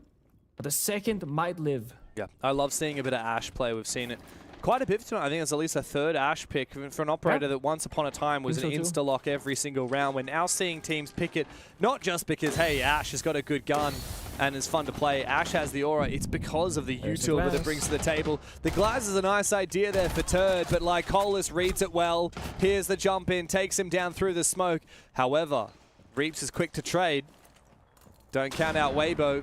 Especially not when Reaps starts chaining them together like that. How has he managed to get Exarlotic from outside the window? I'd love to know. He's hungry for another. Crit J rotates back to site. It's him and BG up against 3 players from Weibo. Hell of a lot of damage from Reaps. And finally, Speakeasy puts him down. Another one for Speakeasy on the entry with the AK. Weibo take the lead back again. Again, like, Tursa's on the glass, who's supposed to be the playmaker, jumping in the open air window in a smoke grenade, but gets spanked straight back through the smoke because the element goes off, showing exactly when he's jumping in. And then it's just Reaps stealing the show. And that has always been the issue when you're up against Weibo. It's not just one guy got a shut down or 2. It's basically 4 individual players. And then there's still Gotti as that final backup. He is never meant to be last alive. He's never meant to be in a clutch position. But Gotti is a clutch player. In his opening game with PSG Town, when he first joined the Tier 1 level of Siege, he had like a 1 versus 2 clutch on Consulate playing Hibana. He has always been that kind of guy. When absolutely needed, he will show up for his team. And I think it was it with the Daystar Weibo matchup on Chalet? I think Gotti also won a 1v1 clutch as Lion to send them into another map. Yeah. So Gotti has been that player, not often for Weibo, but in desperate times, it appears. Yeah. Oh man, it's been a long road today to get to this grand final. It's been an even longer road for some of these players. I remember when Hoven, way back in the day, before Weibo, before the old Indonesian Gaming Gladiators roster, he played for a team in the Challenger League that ended up being called The Last Dance, and we had never heard of them casting the APAC Challenger League at the time. I believe this would have been 2021. And we all expected, I can't remember, there was an Australian team, I think it might have been it was actually Bliss, the old Bliss team. We always expected them, coming from Australia, that they would be the ones to make it into the APAC South League. Hoven's team, at the time, joined, and then 6 months later, they were at the Berlin Major. You yourself can sign up for the Challenger Circuit, which is starting in just a couple of weeks. If you want to grind and get to where the pros are, it all starts at the Tier 2 level. All right, let's start at bootcamp, boys. The O's crew, all the casters, minus Rob maybe, but you know, Gosh, Jake, you, me, we get like Wedables to be involved as well, you know? Actually, we need a fragger. And that could be a fun little event. We could play, right? There's no like rule stopping us from doing so. Well, from Denmark? And is there? I don't know. No, I mean, I'll fly in, we'll bootcamp, I'm saying. Oh, hell yeah, let's do it, man. 100%. I need to brush up on my skills. Look, at my best, I've been okay. I think I could play T2 at my best, but I would need a bit of practice. Maybe maybe you can coach 4 me. years ago. I don't know. I feel like I'm the washed one here. But I gotta suit up myself for some practice. Your washed is still better than 90% of players in OCE, mate. Hey, I got a 2v2 tomorrow with Jake Venditti, so I gotta boot up and get ready for that one. But here comes the push into a flashbang. Hatch is closed, by the way. It wasn't popped open by Exotic, so he can't even fall back down. He's forced to fight while without the ability to see, rather, because he's flashbanged. Don't think he was expecting such a fast push. When Orchid they strike first and get the opening pick, they don't have the ability to fall back and keep the numbers. And look at this, BG Man now stuck in another corner as well. Also goes down, so that opening kill doesn't mean anything. It's a fake stat. Oh, they got the opening. Yeah, they lost 2 bodies, Smoke and the Goyo. Not worth it whatsoever. My boy Hoven glazed him in the prep face. And here he is with that 5-5-2. A mean machine on this roam clear. And now Weibo have the advantage. They've slowed things right down because they know how aggressive Orchid are playing at the moment. If it comes down to that late round, Orchid also have 2 nitros. And Peeps has just lashed out from the main stairs, found Turdster. 3v3. Very unorthodox round here for both of these teams. Orchid do not want to let Weibo execute in a 5v5. They're giving them so much respect. But hang on a second, look at this drop from Speakeasy. He had the diffuser. He dropped straight into the bomb site, traded back directly. Weibo looking to play a game of team deathmatch, but Hoven will happily oblige. Critche 1v2. He knows that diffuser should still be down in CCTV just to his left. And he knows that Hoven is low HP. Gotti though from the other side hunts him down with the SMG. Another round for Weibo. Beautiful. Again, their ability to trade themselves in a 1-for-1 or just get that crossfire when it gets into what could be a losable position. You could use the Bs, clearing up the angles, 3-to-1 timing. And look at the upper bands, by the way. I didn't really touch upon it earlier. Speakeasy has soaked up 2 different shield bands on Bank. It is so uncommon that we see any other shield being taken away but the Munty. But they fear it. I mean, I do think that Orchid could do well at playing an unorthodox round of Siege because, you know, expectations of Weibo is going to be better in general. So in a round makes sense, it's logical, it's flowing. Weibo will often win that. But Orchid needs to play an unorthodox round of Siege and still play together. Yeah. Still do things where they can strive in a good way from it. Having a player die early, forgetting to open a hatch, have a player get stuck in the corner without any ability to support him, that is not a good kind of orthodox. That is solo queue style Siege. They gotta have that teamwork in a weird way, not the solo work in a weird way. Attacker's objective is to defuse a bomb. I don't think they're going to have much more luck on this top floor bomb site as well, Pengu. It's such a bloody annoying bomb site. Especially with the way that Weibo like to play. Like, you look at how Weibo played Chalet. A lot of their attacks, they're sitting outside the building. They have 1 or 2 players try and force the defense to move. And outside of that, they really just focus up on having most of their players watching angles. That's exactly how you're so vulnerable on this top floor of Bank, because there are so many long angles you can die to. It comes down to a lot of gunfights. We need players like Critche with the DMR to really land their shots.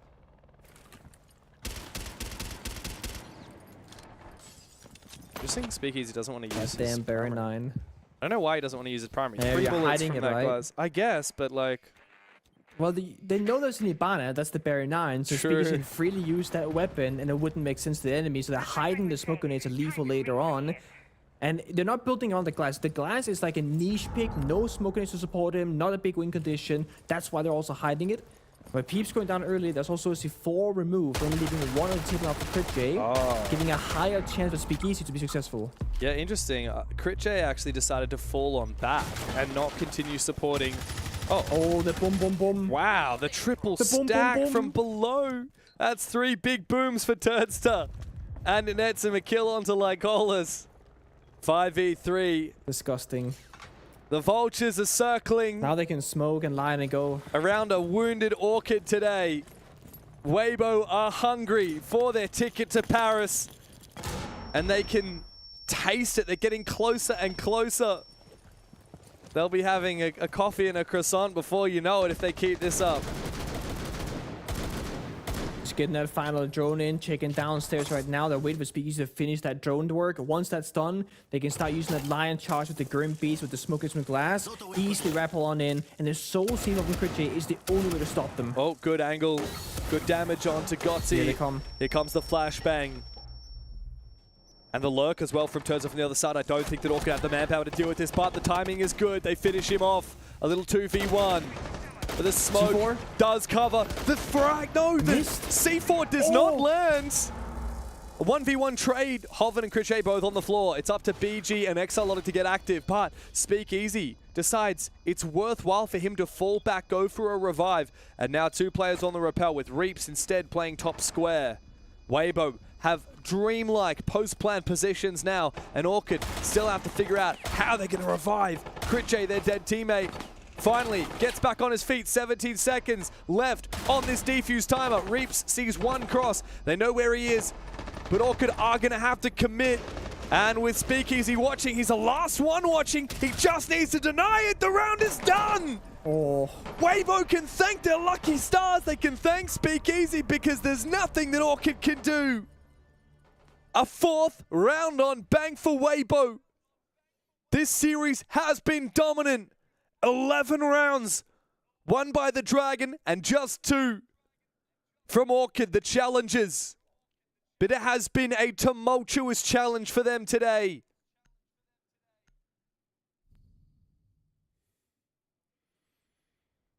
Look at the player camps there. Speakeasy. No smiles, no big celebration. He is locked in today. Honestly, if you're a Weibo and you saw Daystar lose to Orchid, you know, the opposite happens, do you actually have more of a lock-in?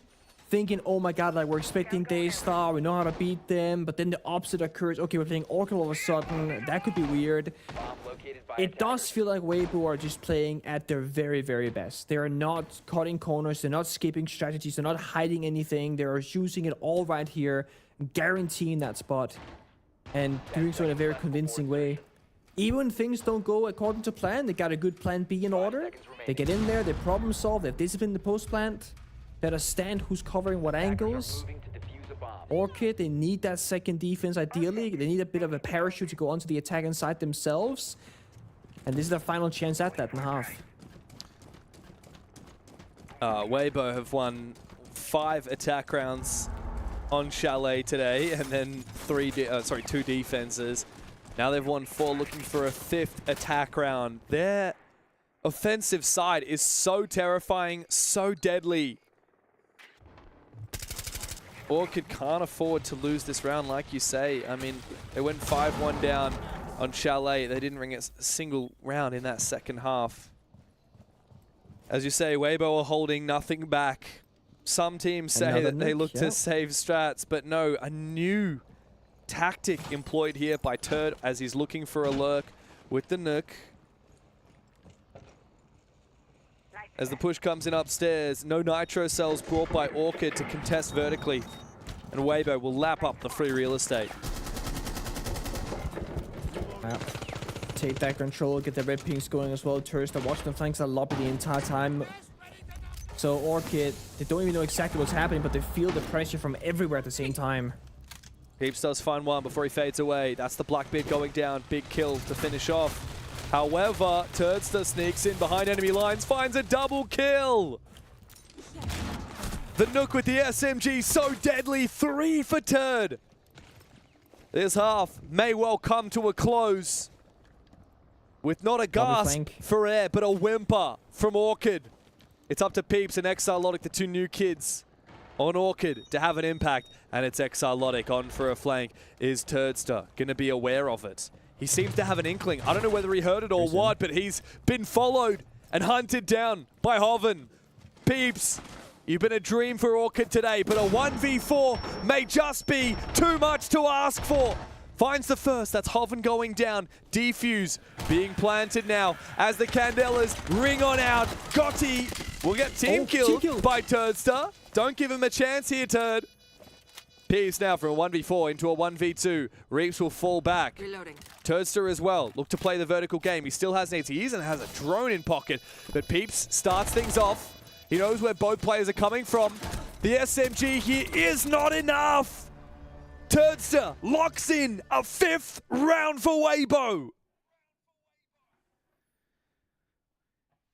Well, here comes another just like the other.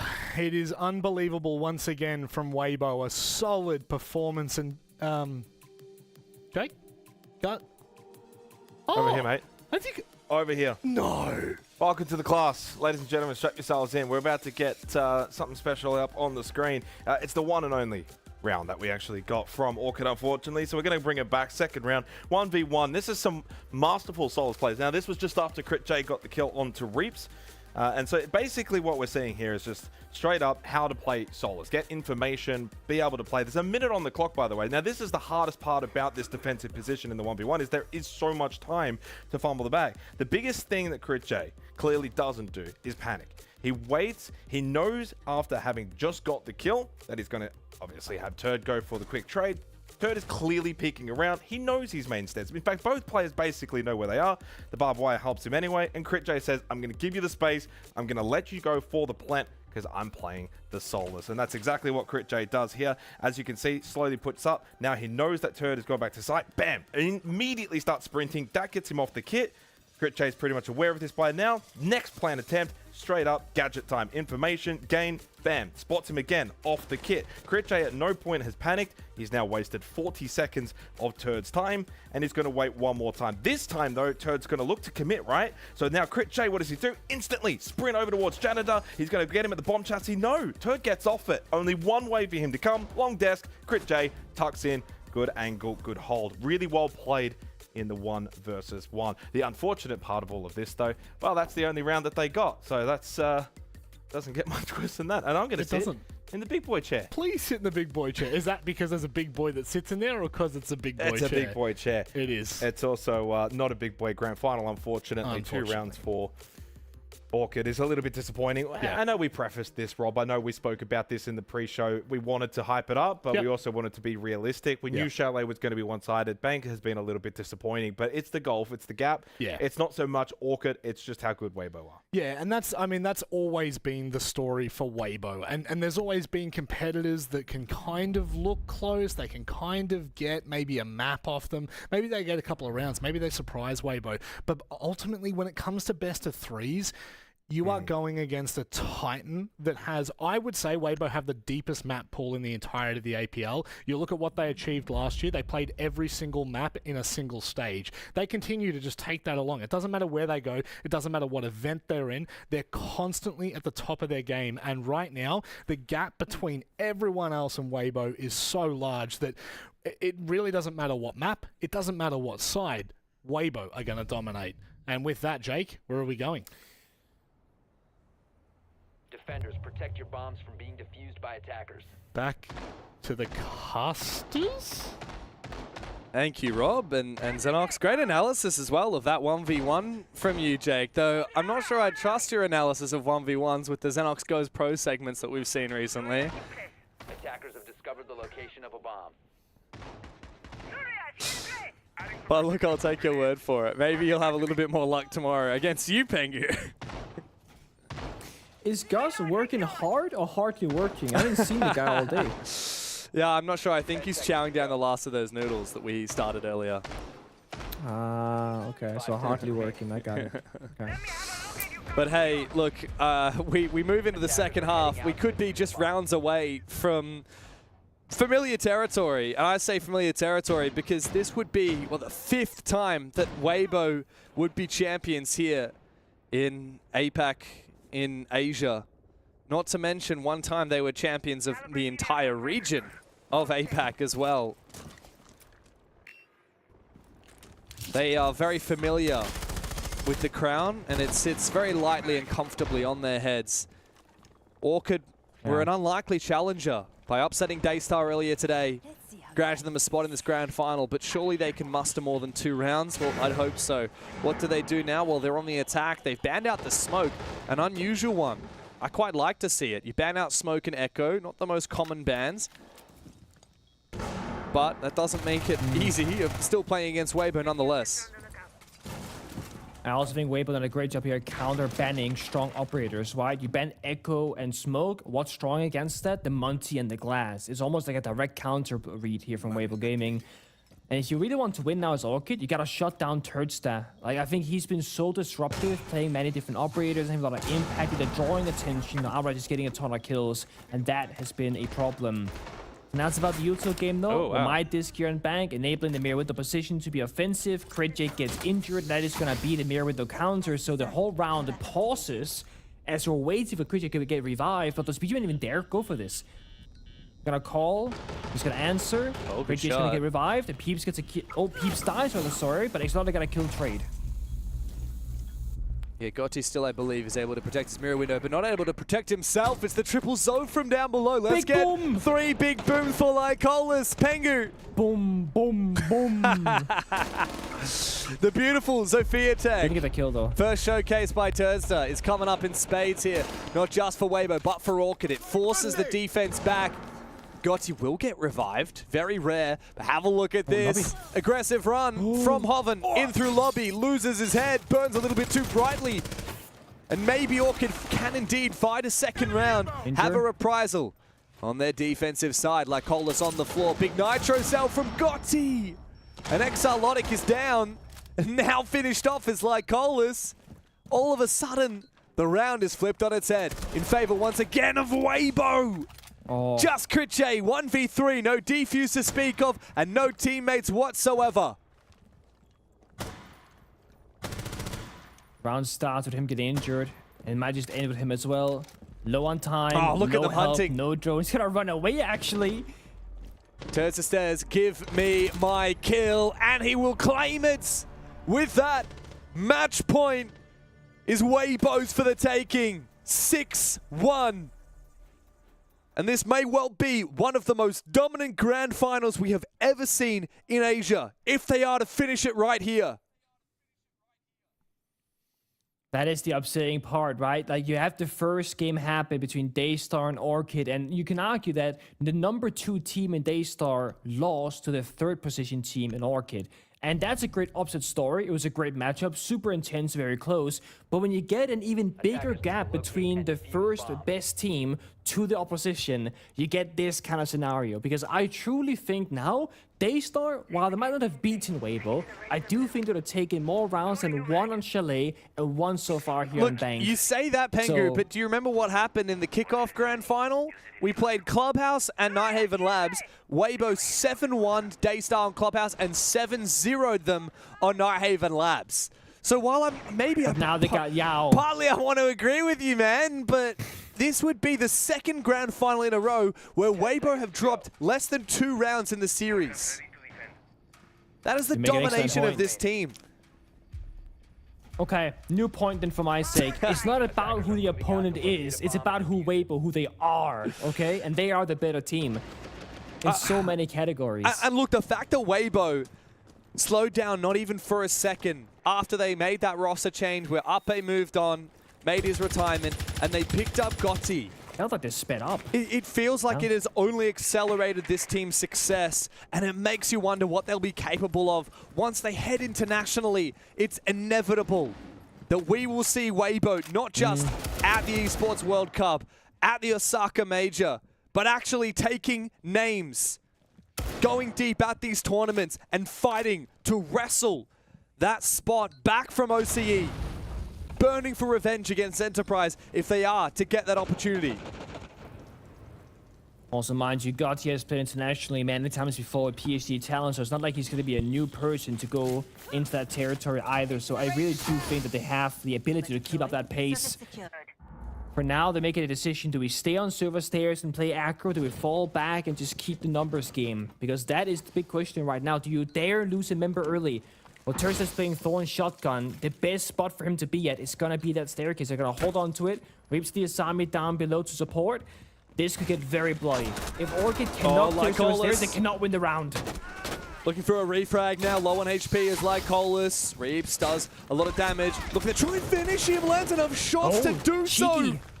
Is Reaps able to get out alive? Or with at least surely doing a little bit more damage? They didn't breach the hatch! They still haven't opened it. Critchay's gone down. Reaps has dealt so much damage. And Hoven is at large, still falls back down to side. Weibo taking no chances. Here on match point, they find themselves in a 4v2, and Orchid have all but lost hope. Reaps on the server. Catch finally open. Crit J maybe thinks it's over as well, but there's still a fighting chance here. BJ and Peeps can isolate Reaps, get that kill for free, then play the 2v3, but it's gotta start right here with this man. Is there util to clear out Reaps' position? Out comes the nade. Does he find one? No. Well played. There it is. BG confirms that kill. But Weibo still have all the util in the world. A C4 in pocket for Speakeasy. And perfect positions to get this done right here and now. BG to breach the wall. Weibo just lie in wait. Speakeasy had prepped C4, just waiting for that sound cue of the plant going down. Weibo also know they cannot cover every angle, so a C4 and a push together, they can guarantee take down this planter. A C4 pre-rip from Speakeasy. Gotti on the long angle. Hoven finds it. Pushing in from behind. Peeps will find nothing. And atop their mountain, Weibo remain untouchable. You simply cannot hold a candle to a fire-breathing dragon.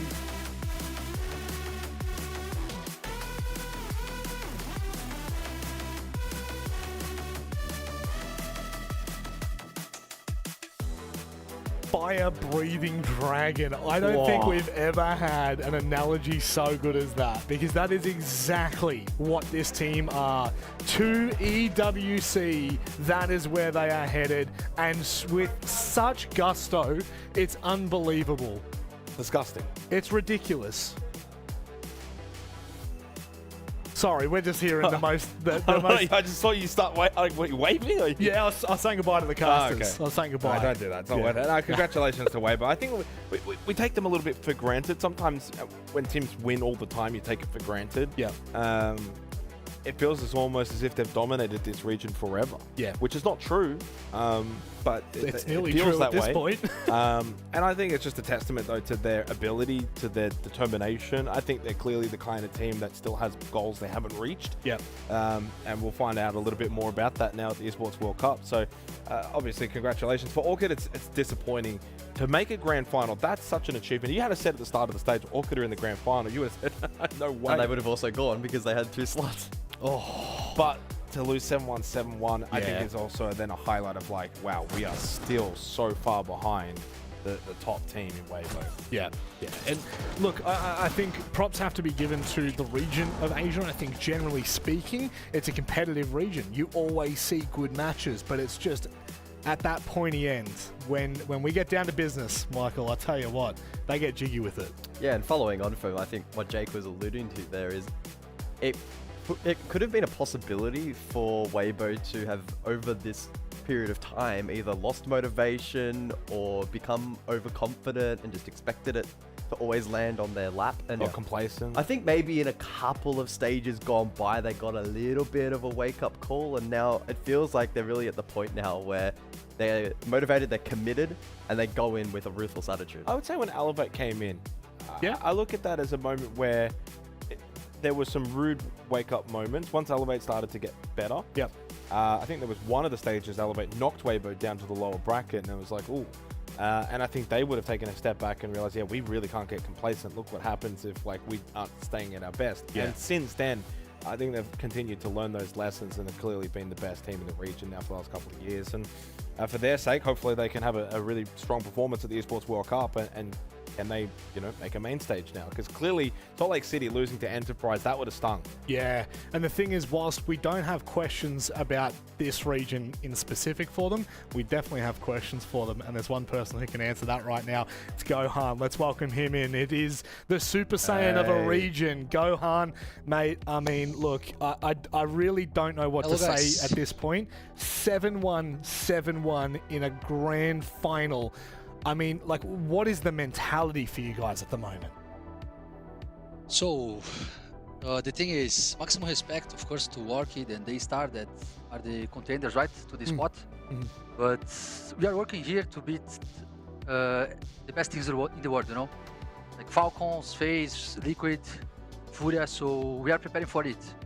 So for us, like being humble, I can be humble to say that it's it's our job to win Daystar and Orchid. We see on that way, So yeah, we show that today. You say be humble. How do you keep someone like Turd humble? Yeah, it's hard. That's great.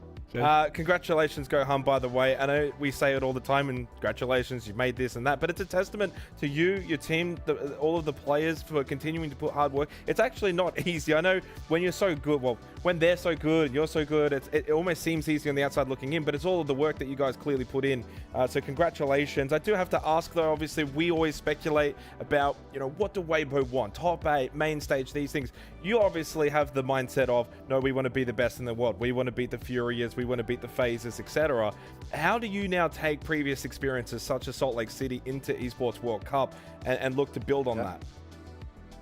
So, it's like you said, right? We are working to beat the best team. So to be world champion is our goal. Of course, we know that we are a team that are struggling to make the playoffs.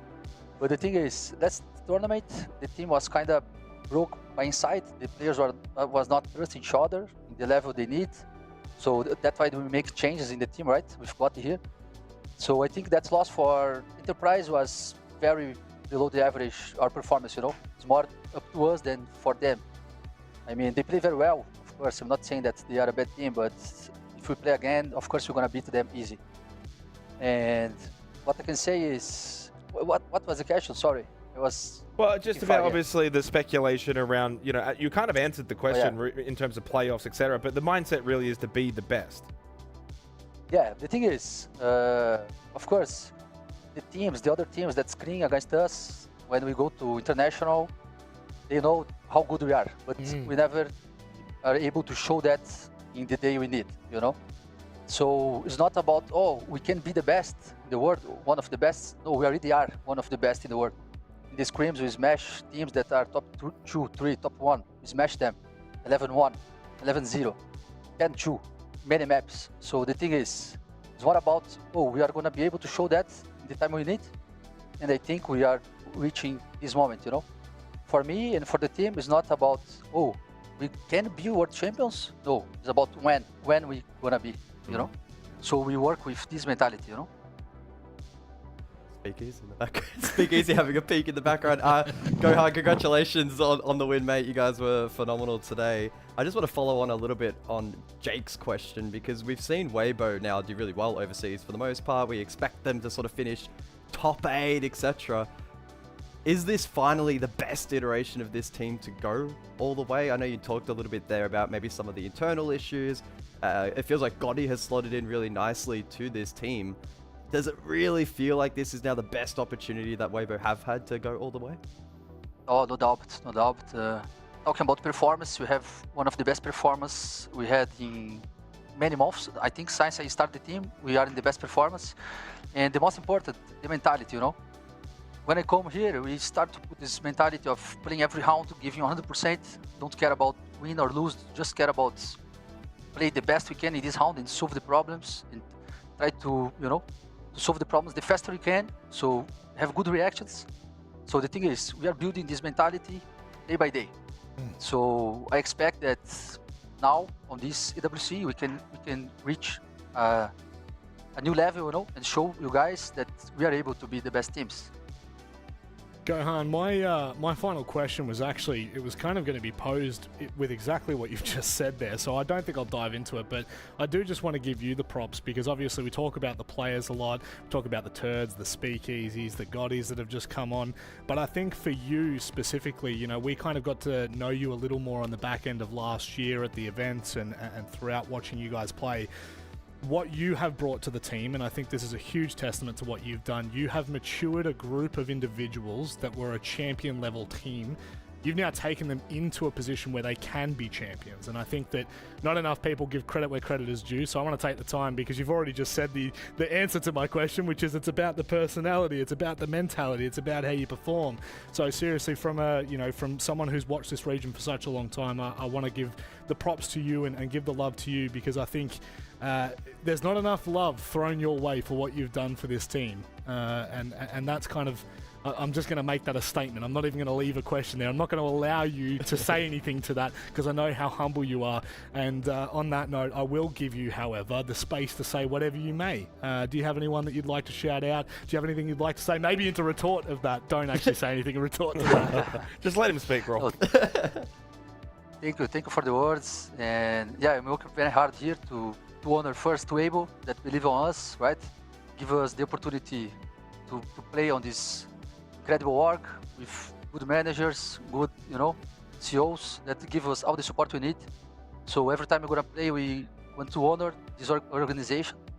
And of course, thank you everyone who cheer for us, every fan, everyone who like to watch the games. And we are always working to give our best. And I hope we can reach the big performance on this AWC. It's our goal, at least a top 4, top 2, top 1. We're working for that, and the work is only starting now, right? We have more 2 weeks, and we're gonna give 100% to reach this DWC in the best shape. Mate, you are a true champion inside and outside of the server. There's not much more that needs to say before people start say I'm glazing, which I am, unfortunately. Mate, thank you so much for joining us. Congratulations on the win and best of luck at EWC. Thank you, guys. Thank you. It's an honor to be here, to participate in this interview, and I hope to see you guys soon. Thank you. Good luck. Oh, God.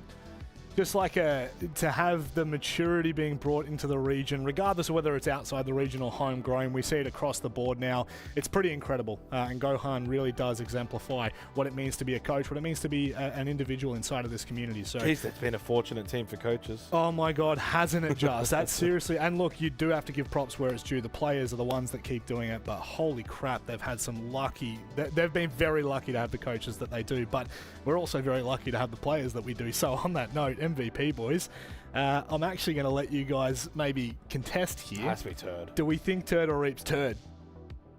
I'm going to go Turd. Yeah, I think I would tend to agree. You're going to lock in Turd? I'm going to go Turd. You're going to lock in the Turd Meister. Let's have a look and see whether it is indeed the Turd Meister. It's you. Oh, shit, I am the Turd. Oh, no!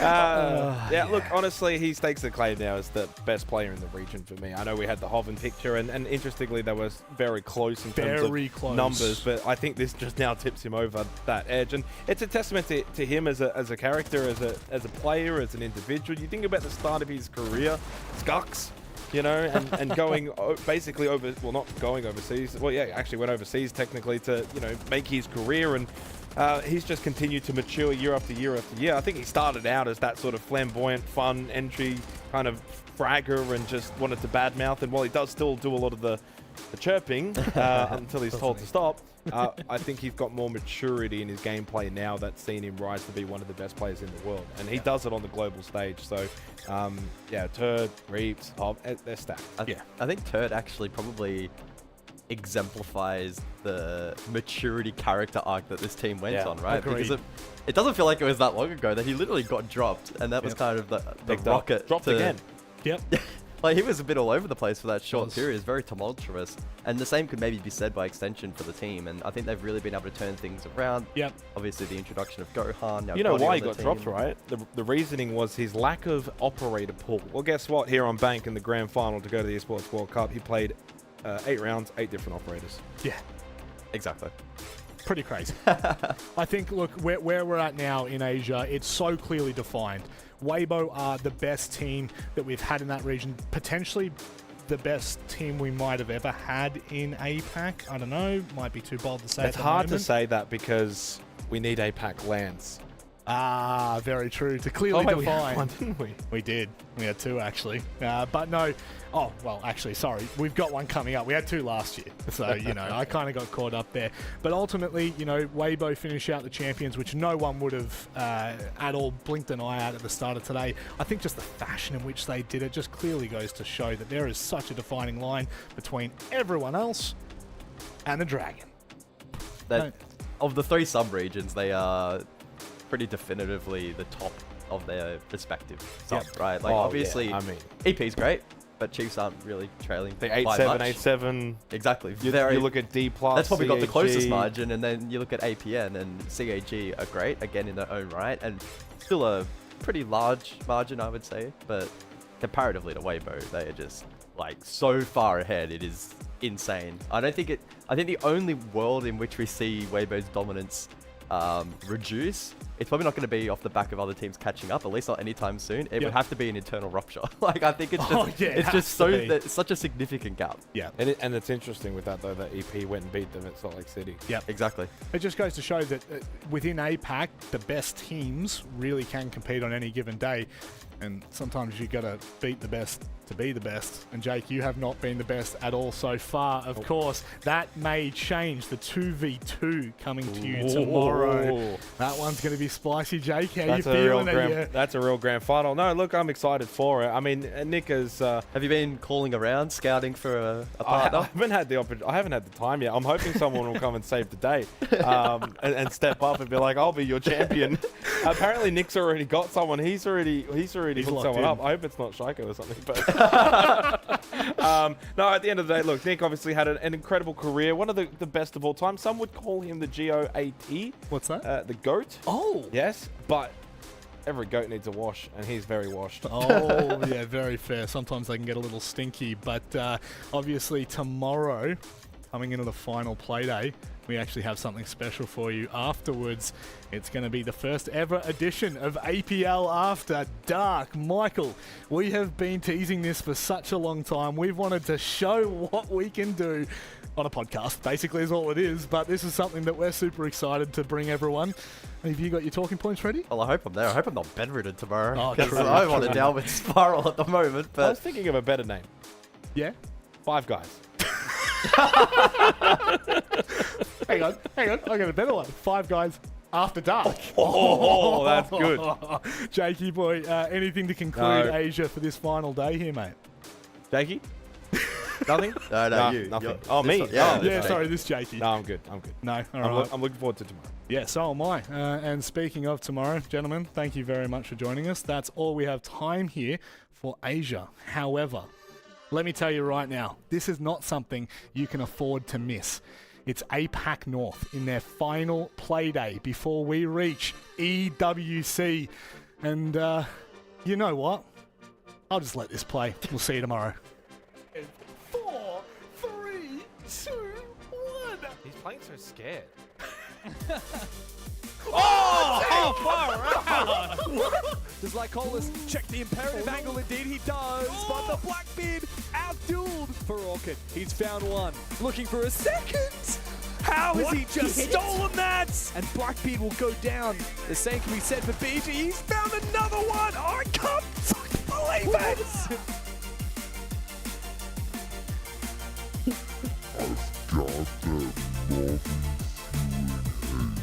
He's got enough time. Tursa doesn't deal the damage he needs to. He's got to go for the kill. Tursa doesn't know where he is, but sprays through the wall. On the long angle, Hoven finds it. Pushing in from behind, Peeps will find nothing. And atop their mountain, Weibo remain untouchable. You simply cannot